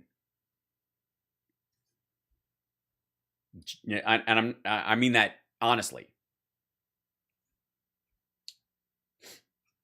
Yeah, Switzerland's like, oh shit. Well, if FIFA's kicking them out, and then Lauren Boebert was doing her like timeshare sales speech. Oh, and that we have to invade Canada. Fucking hell, Canada needs to be liberated along with Ukraine. Yeah, yes, yes, that's what's gonna happen. This is not. Yeah, they're a failed state.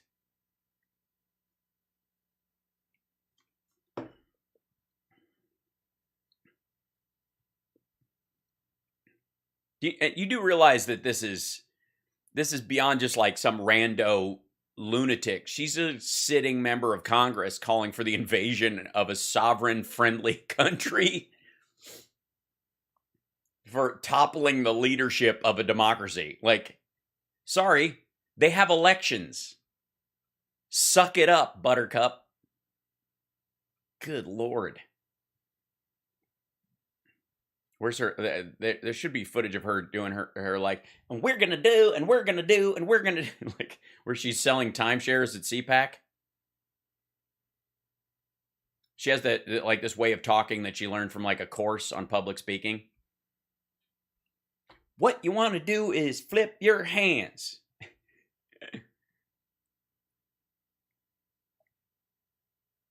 What?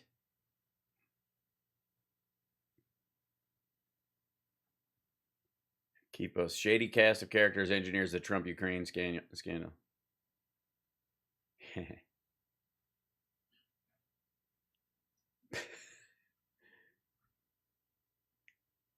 Also, you do realize that, like, while having the right to have a gun is integral to the U.S. Constitution, and you should have that right, I do believe in that. But the idea that you would have to carry one everywhere shows that you believe or you are actually in a failed state. Being able to have it and needing to carry it everywhere you go are two totally different things. And as I've said, at best, the only true description of a gun is a necessary evil. That's the best that can ever come. The best that can come from a gun is the worst day of your life. If you have to use a gun, that's a hideous, hideous thing. And if you have to carry a gun, your neighborhood or your country or your area is going to shit. Fix it. And you're not going to be able to fix it down the barrel of a gun. That's a single solution item. Putin's fears of a unified, stronger Europe are fast becoming a self-fulfilling prophecy. Here's how the invasion of Ukraine... Yeah, that's what I said. Like, every time he does this shit, NATO gets stronger. And other countries like, I think we better join NATO because this fucking idiot will jump in here if we aren't.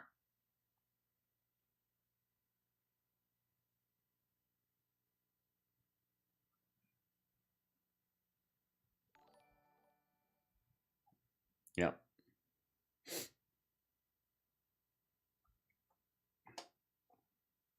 Thanks, Makeup Queen. How I swear, if you put green makeup on Lauren, she would be the Wicked Witch of the West. Yeah, she's just, I mean, give her a few years. So happy Biden isn't leading the charge. Europe is doing it. Awesome to have a real president. Yeah, well, he's working with them. We've got a carrot and a stick plan, and they worked it. It worked. Like, none of the shit that Putin was going to use as pretext worked, and now he is vilified the world over. China had to abstain from the vote in the UN Security Council. That's a huge deal. That's not coming to his aid is a big deal. Where they're not ready to come on board, but that's a huge that can't be underappreciated or overappreciated. Canada's definitely communist. No, they're not even close to communist. They're not big enough to be communist. Thanks. Oops, hold on. Thanks, Mia Bear. Put Putin on the fritz. That's funny.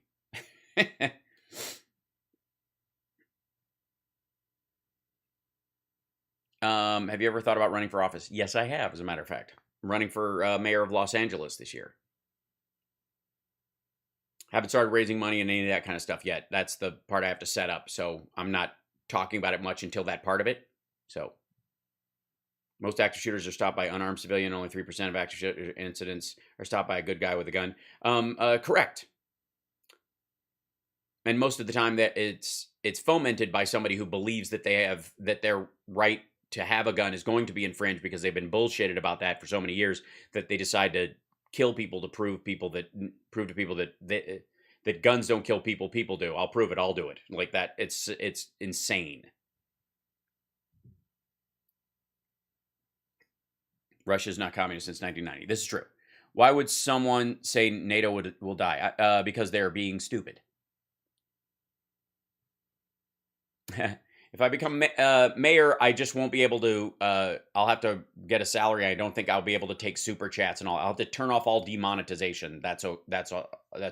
And I would be doing it like, hey, it's your daily stream with your mayor, and it would be shorter. I would guess. Partly, I don't know. We'll find out. There's some laws about that stuff. We'll see. Yikes, Jeanette. I'm sorry to hear that. Story in 2016 in Radio Free Europe, many puzzled by Obama's reference to Ukraine as a Russian client state. Well, because they were business partners, effectively. And at that time, they had pipelines going through the country. And so Ukraine was a client of Russia in that they made money off of the payments for the pipelines coming through there, and they were a former member of the Soviet Union. So it was a business relationship, is the best way to do it. Do you think Putin will bomb Chernobyl? No, because they're downwind from it too.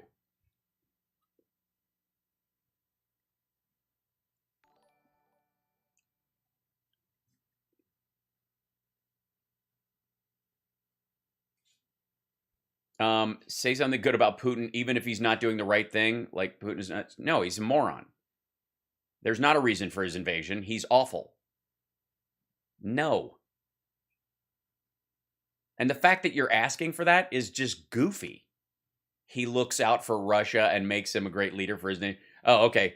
Troll much? Jesus Christ. Bye. The Russians are swinging for the fences today.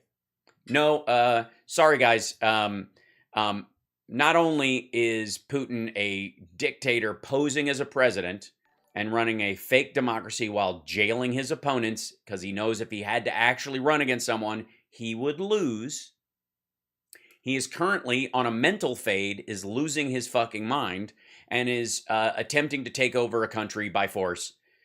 No, there is nothing good about what he's doing, and I have no praise for the man.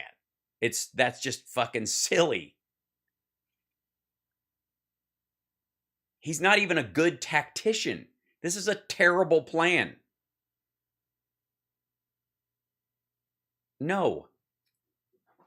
This person is asking me for well, say what you will about Hitler, but his haircut always stayed in place. The wind never seemed to bother his hair. He had just enough glue in it. Fuck, what? Yeah, the Russians are having a hard time finding a place to sit and bark because everything's being shut down over there. Yeah, we did have a sort of a dry up of outlets for them. So I don't know that they'll be showing up as trolls in that regard. You guys will have to let me know in the afternoon show.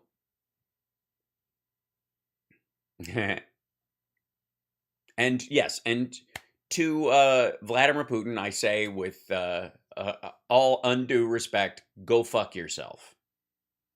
It's an absurdity. I have no respect for the man. Why would I? He's not an effective leader for his country. They were at 14% inflation before he started this bullshit. They're at 70% inflation now. The ruble was already down 60 cents to the dollar. Now it's under a penny. What do you mean good for his people? Fuck off.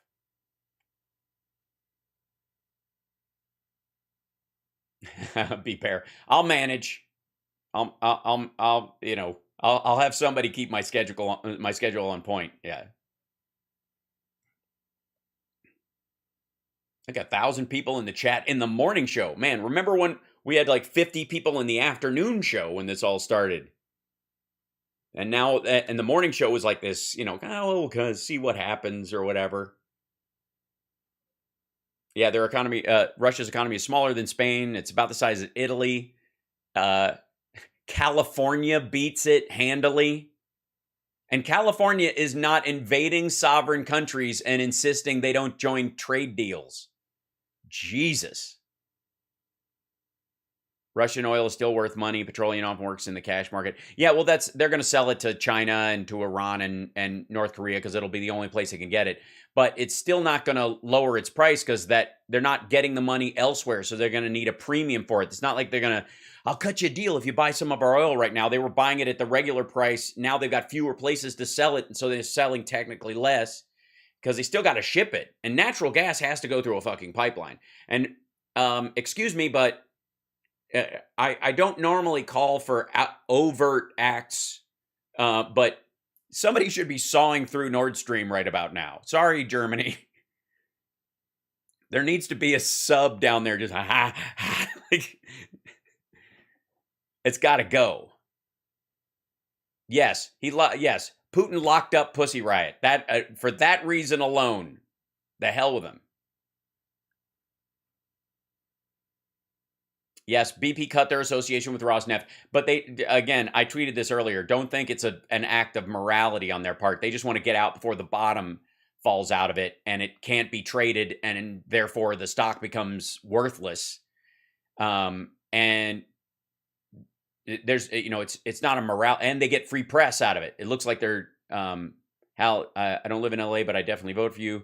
Just don't. Sorry, where that. The chat moves so fast when there's thousands of people in here. Well, 1,000 plus, but a boy can dream, can he? Just don't forget about us on here. No, I won't forget about you, David. Don't you forget about me. Yeah, murderous dictators are bad, okay?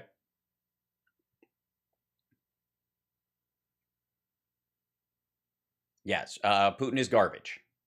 Period.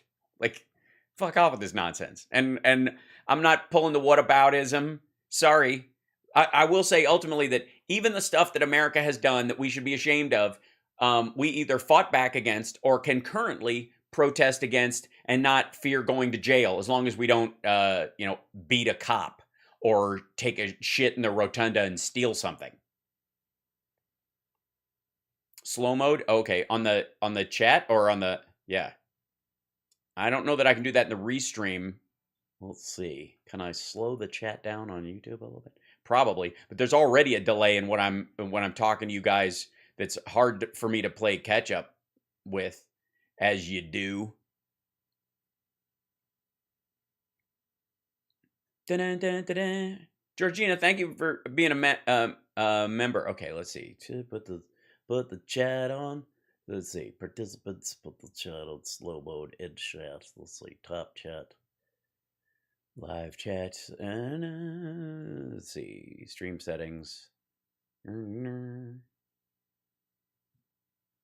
Closed captions. I don't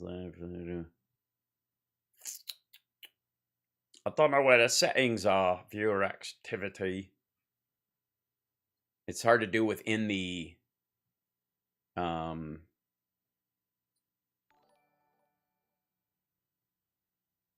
see.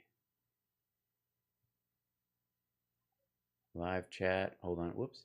Live chat. I know I can put slow mode in on Twitch. Toggle time. What? Toggle timestamps. What's that? All right. Wait. I don't know where the setting point is inside YouTube studio settings. And by the way, don't forget, we actually do have, hold on. I don't know. Let's try.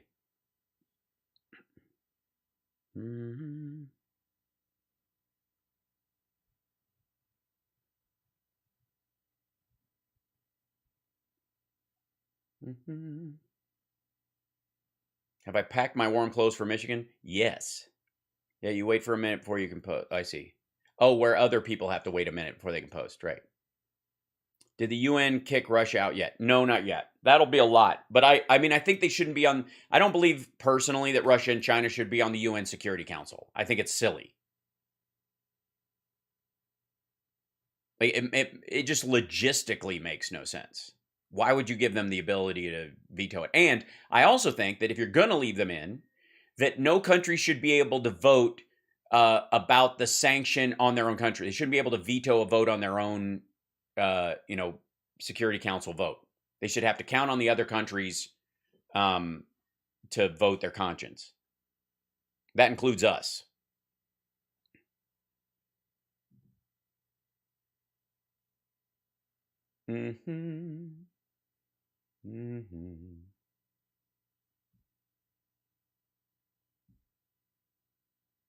Oh, I see. I can do that. All right. Click on that. Look at you guys. Oh my gosh, there's so many people in here. It's crazy. The chat is huge. The chat is huge. Yeah, one lone vote should not negate all the yes votes. Hal, I twitched for you. FB restricted me. YouTube won't let me comment. Well, I'm thanks. BB1 however I pronounce your name. Twitch is fun. Enjoy the emotes and all that kind of stuff. Robin, thank you for that super chat, by the way, when you asked that question. And then also, there was another one. Let me go down here. DW, thanks for the Canadian super chat. Just trust me, by the way, Lauren Boebert will not invade Canada on my watch. You have my word on. Christina Garcia, thank you. Thanks for suffering us. Oh, Saturday, yes, with the fucking Trump speech. What a waste of time that was. But joy to be with you guys. Do you still feel we're going to make it out of this okay? Yes, I do. That's Lucario asking that question. Greetings from Krakow. Live tomorrow. Oh, hey, Philip. Thanks for that. Yeah, be safe. Good Lord, man. Makeup Queen 41. Thank you for the super chat. That's amazing. Sky Blue, thank you for the super chat. Crinkle says, I really would love to see more of the little kid Hal explain some of this stuff to people. The character is particularly here. Oh, the baby Hal? Sure. We'll break that out. Jason, thank you so much for the super chat as well. You guys, I'm always wonderfully surprised for the support the morning show gets because it's so new, and I'm amazed that the show has taken off the way it has anyways, much less the expansion of the morning stuff. So bless you. And there's I'm sure I'm getting a lot of pushback on this particular tweet, which I'm very proud of. Old world order equals monarchies, theocracies, and dictatorships. New world order equals alliance of democracies. Now you can put your tinfoil hat back on and keep fapping to Alex Jones autofellatio porn. The New World Order bullshit, the panic about all that kind of stuff is literally created by dictators and autocrats who don't want democracy to thrive. You can have your thoughts about corruption within those those organizations, because corruption will find its way into nearly every human endeavor if you're not constantly farming against it, right? If you're not you got to weed that garden all the time or your garden's going to die. That doesn't mean the garden itself is septic. New study, ivermectin not useful for COVID-19. Yeah, I mean, here's why people thought ivermectin worked. You want to know why? Because it fights back, it works against parasites in your body. And a lot of people who have parasites, who are particularly in shitty health, their immune system overreacts to things like COVID because of the parasitic influence. Your body's always freaking out because it thinks it's being attacked because it is. It's got these parasites. If you take stuff that fights parasites or gets rid of parasites, sometimes that can alleviate some of the stress on your immune system so it doesn't overreact and kill you.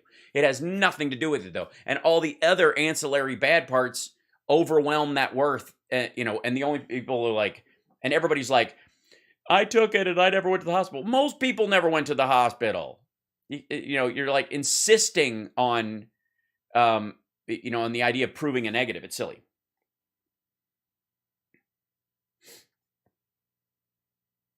Somebody says, Hal, please read up on horses. You have wild horses in California. You're not going to be a mayor saying they aren't indigenous. No. You're confused, Val. Horses are not indigenous to North America, but they've been here for centuries. And for those of you that want to help out, by the way, maybe many of you at this point, it's hard to say in the morning show and whether the crowd overlaps, may or may not know that one of my favorite charities is Wild Horse Ranch Rescue in Phoenix, Arizona, and they save wild horses from being slaughtered because they're on federal land and they graze there, and so some people try to hunt them down because they don't want them to take the grazing lands from the commercial livestock, and so they get killed, and so they take some of them in. They also take in police and military horses that are going to be put down that still can live out their lives. So Wild Horse Ranch Rescue saves wild horses. There you go. We love them. They're just not indigenous to this continent. I am right, and you can still be want that support. So yeah. Also, follow me on Twitter at Hal Sparks, and on Instagram at Hal Sparks.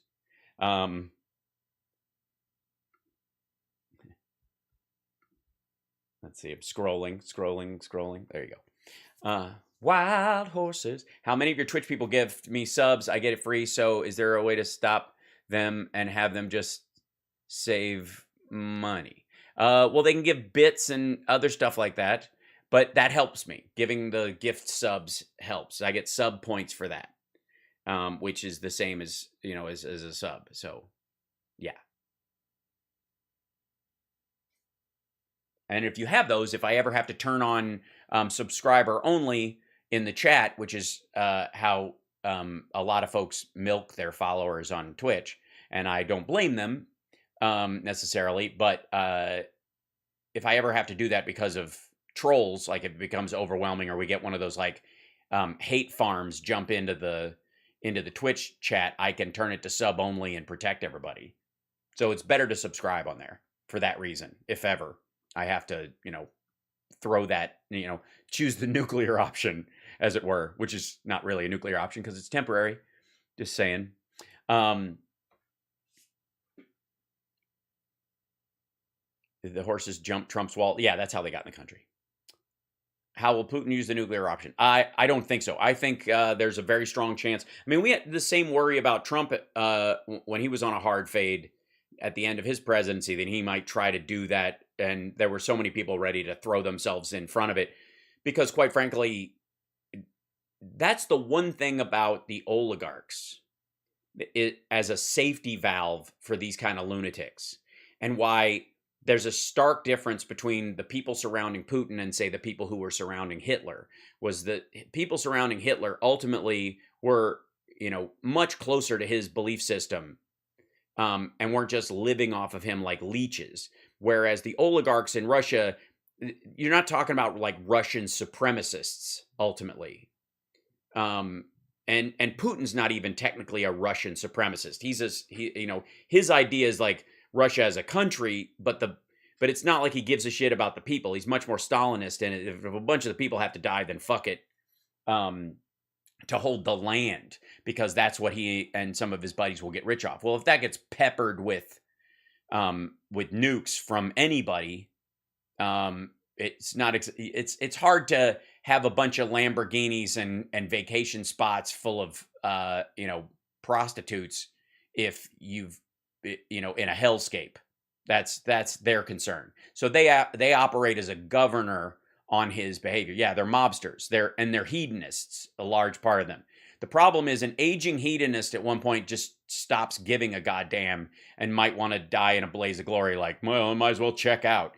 And that's where they're afraid that Putin might be. Well, the people around him aren't there. They're not at that level yet.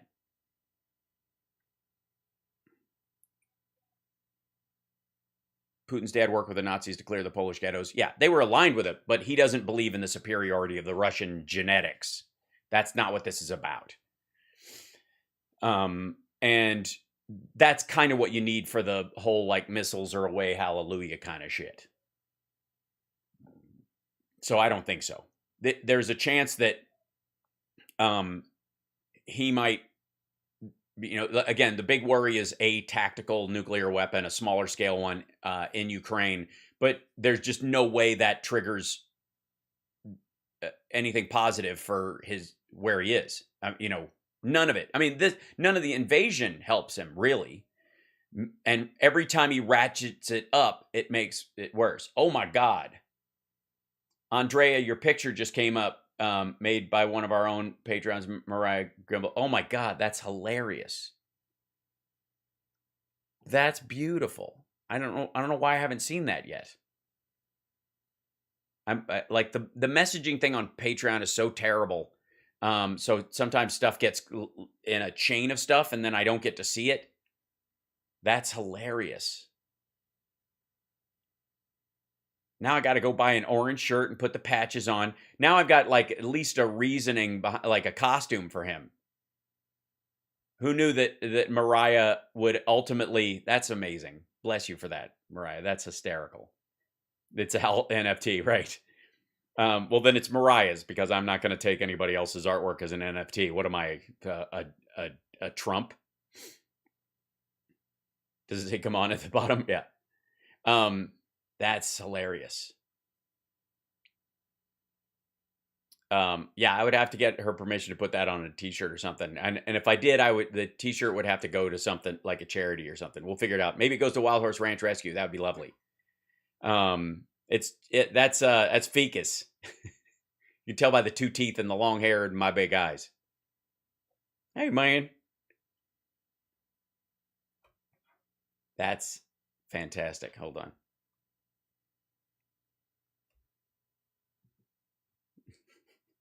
Beautiful. Thanks for that, Mariah. That's incredible. I'm grabbing the picture and throwing it onto my hard drive just to have it. That's beautiful.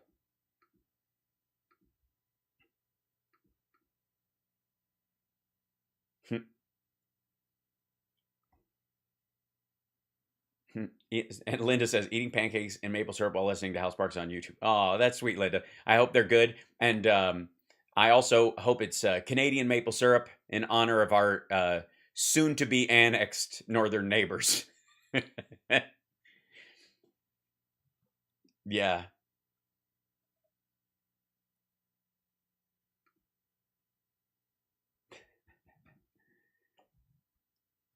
Yeah, Fika should definitely, yes, Fika should definitely react to it. I'll show it to him later today on the afternoon show. He might cry.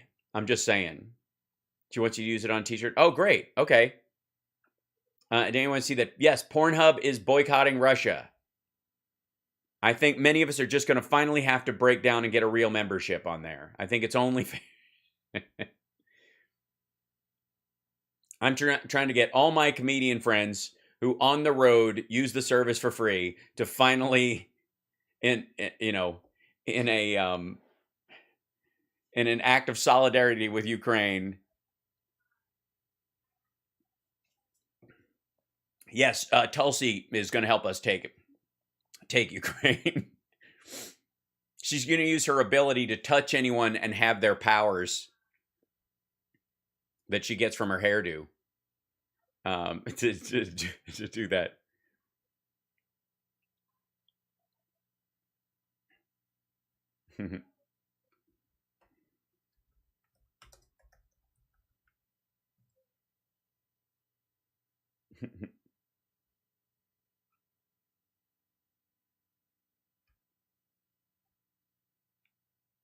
Wank for freedom, right?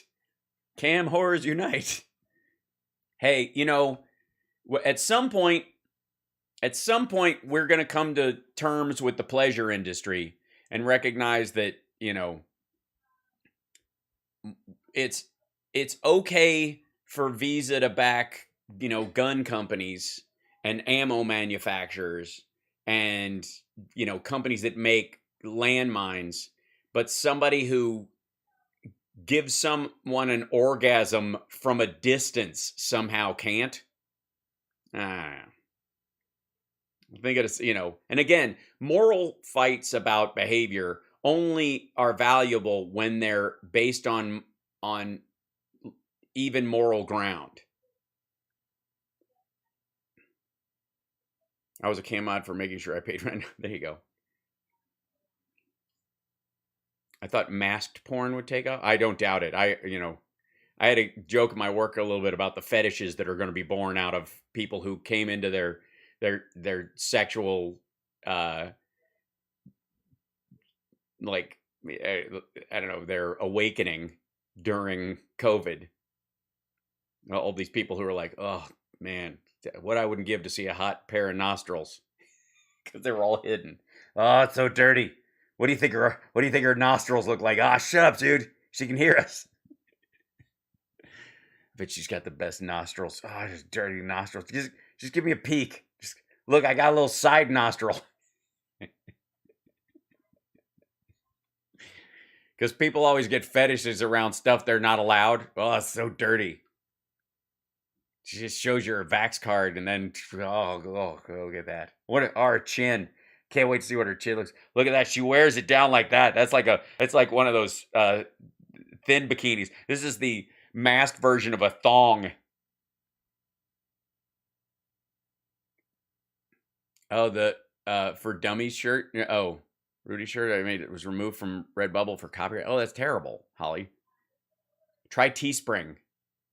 She got a nostril job. That's hot, right? Yeah. Can you see the tip of what? Your nose. Oh. I'm telling you, it's going to happen. Do not have a new fetish? Right. Yeah.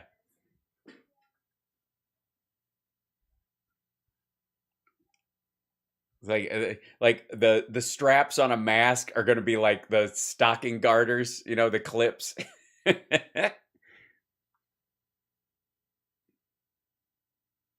You can tell if she has fake nostrils. Yeah. You think those nostrils are real? They're real hot. I know that. My nostrils are on fire. All right, I'm at the end of the show. Wow, it went by fast. I will show. I want to show you something. This was on Raw Story this morning before I go. This is kind of funny. Russian sailor partially sinks Russian arms exporter's nearly $8 million yacht. He basically opened the ballast, the buoyancy valves on the back of it that that keep it steady, so it would start tipping backwards and going underwater. And then, of course, some hackers say they changed the call sign for Putin's yacht with a special message to him. And what would that be? Let's see. Hold on, get out of here. Vladimir Putin's yacht, Graceful, appears to have a different call sign on a few tracking websites.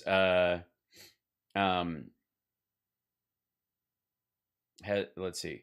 Russian oligarchs' yachts are tracked around the world. Putin's luxury boat typically has the call sign UBGV8, according to Fleetmon. But on another website, Marine Traffic, changed the call sign to Fuck Putin, FCKPTN, and its current maritime position is hell. That's amazing. And like Anon is, let's see, the yacht left Germany in early February after there were warnings of sanctions. You think? And weird that it was in Germany. That's funny. Legat.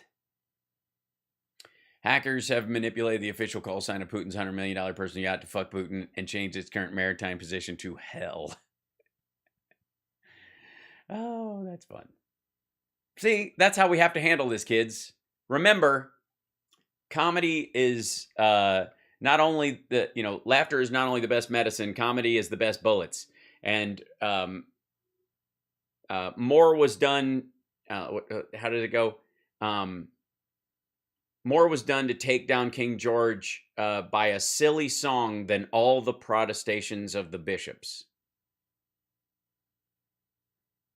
Mockery is one of our most valuable weapons. And it's ultimately harmless, because the great thing about it is, if you're wrong, no harm, no foul. Again, this is about like when people get insulted, and I'll end on this because this is, a good reminder. Descriptors versus definers. You define you, other people describe you. How people describe you is none of your fucking business. And this applies to pronouns as well. You can define them by whether or not they honor your personal definitions, but that doesn't necessarily mean that yours are right. Anyways, so when it comes to definitions and descriptions, when you're making fun of someone using a definition, calling them an asshole, for example, or mocking their name, calling them Putin with 2 O's or something like that, or calling, Trump TFG, or, the orange shit gibbon, or whatever you want to do. If that person does not take that personally, they're fine. See, that's why when trolls throw insults around in the chat room and stuff, why both I and you should not ever get upset, because they're wrong.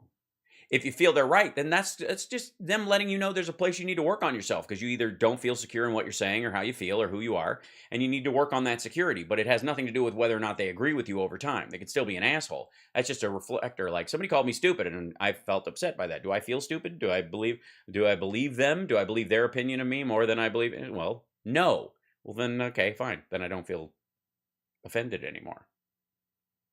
It's like if somebody called you blue,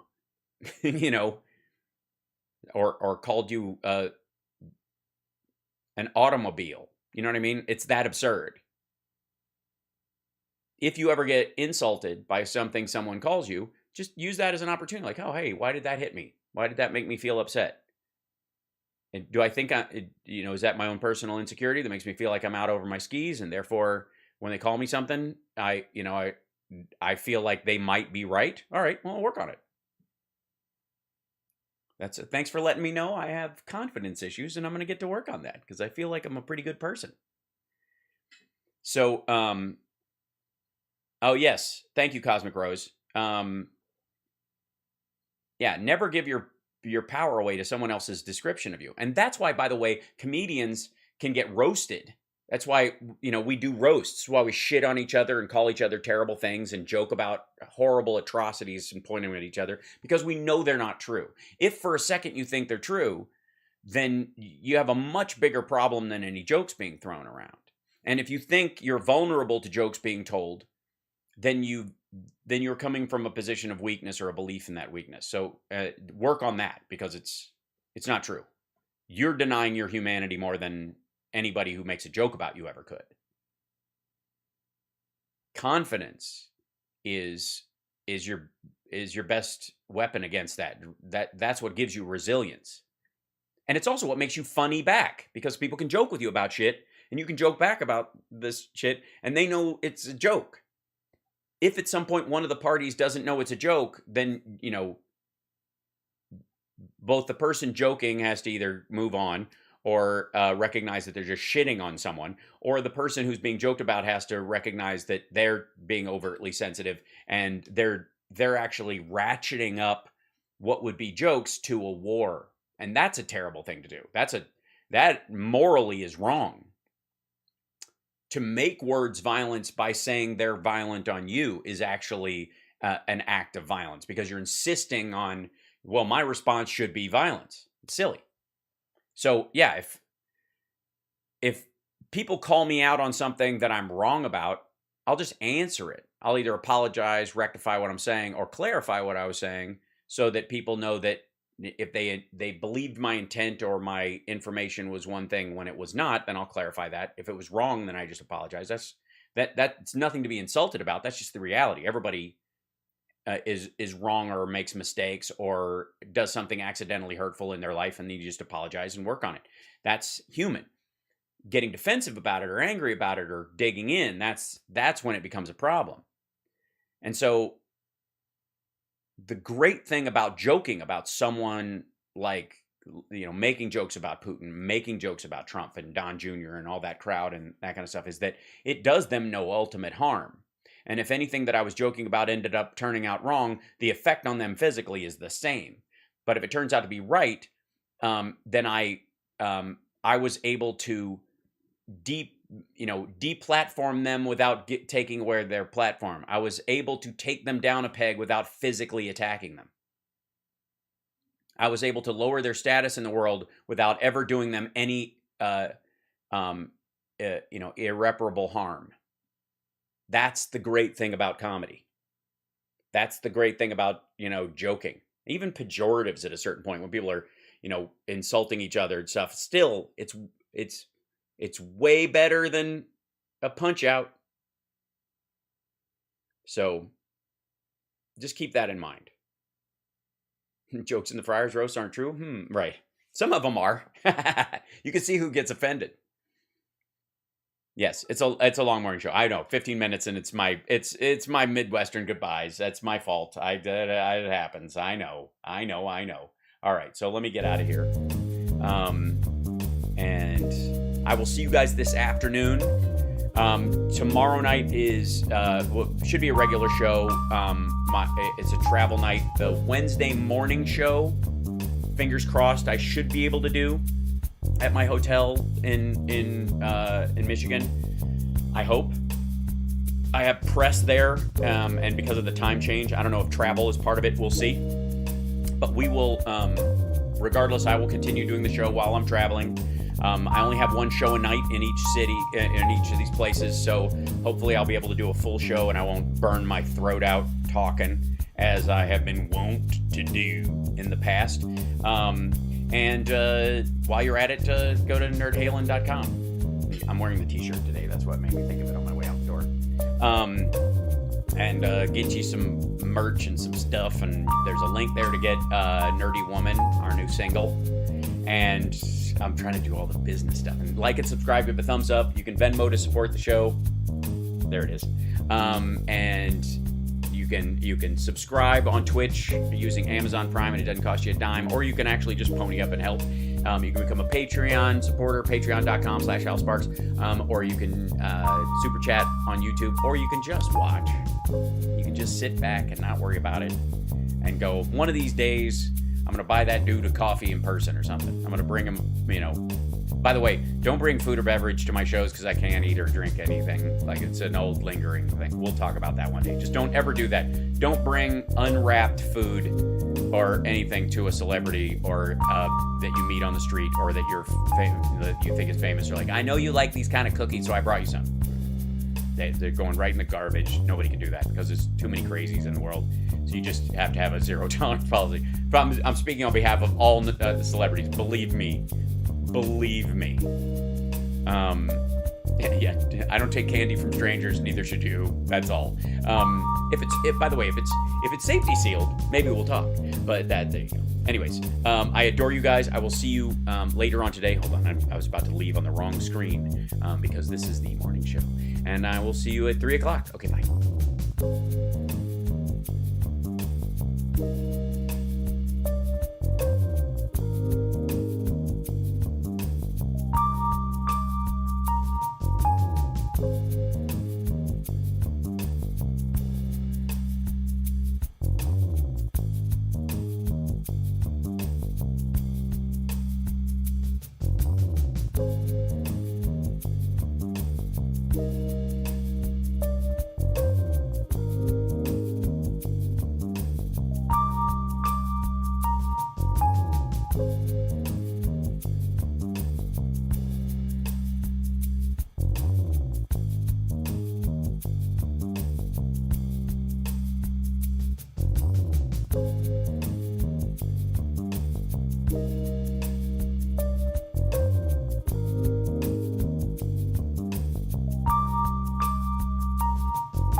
While they drown your endless torment of, what they do, they have an endless list of propaganda and propaganda methods. Free health care for illegal, look. Assuming you're believing in atmospheric filth. Action replays in magnified fortune. I'm telling you straight. It's my way or the highway. So anybody who wants to walk, do it now. I'm your huckleberry. Did have shade. I'm a land farmer, motherfucker! Man, you are one pathetic loser. You are physically repulsive, intellectually retarded, vulgar, insensitive, selfish, stupid. You have no taste, a lousy sense of humor, and you smell. I love lamb.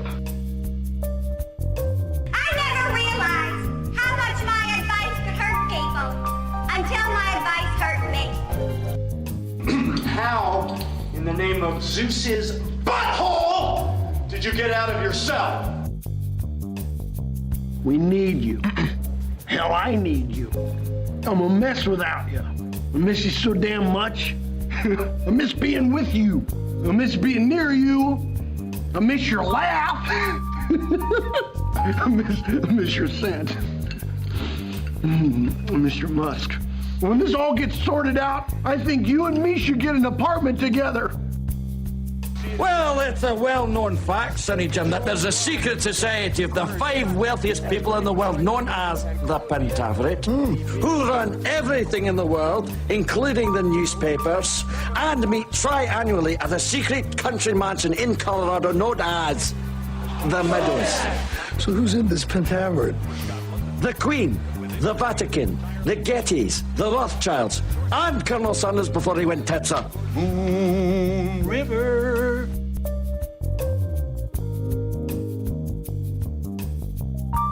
I got news for you, pal. You ain't leading but 2 things right now. Jack and shit. And Jack left town.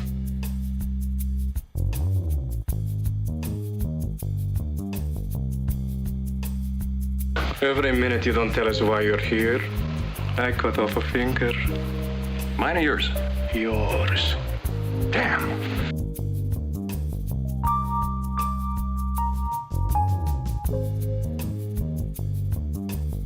What do you say we cut the chit-chat a-hole?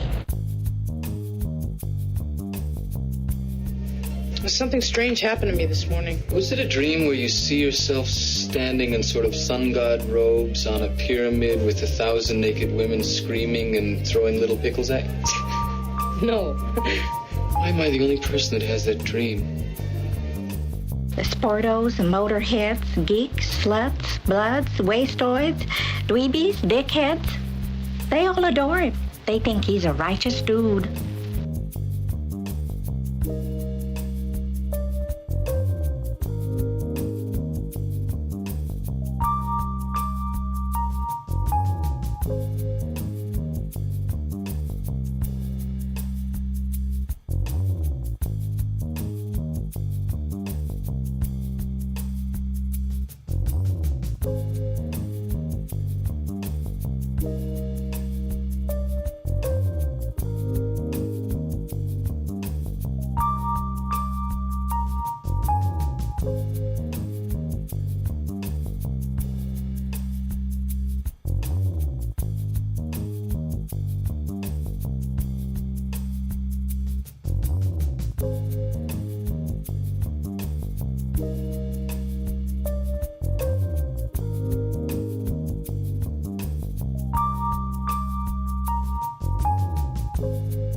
Just looking around here, I can tell you're a genuinely dirty person. Maybe, yes, he is a little bit. Magoo. Yes.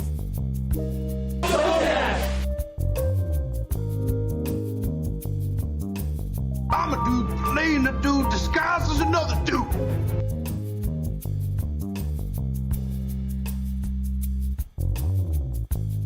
I was thinking of the immortal words of Socrates, who said, I drank what?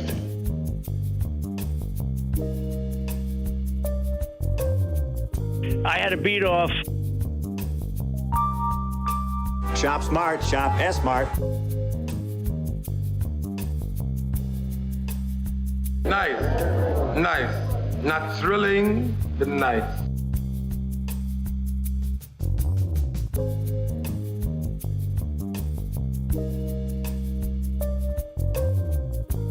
Be healed and really healed.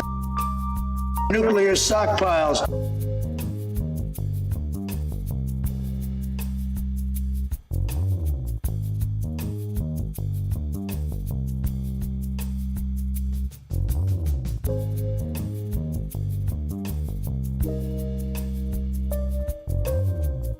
Nuclear stockpiles. Assuming you're believing in nuclear stockpiles.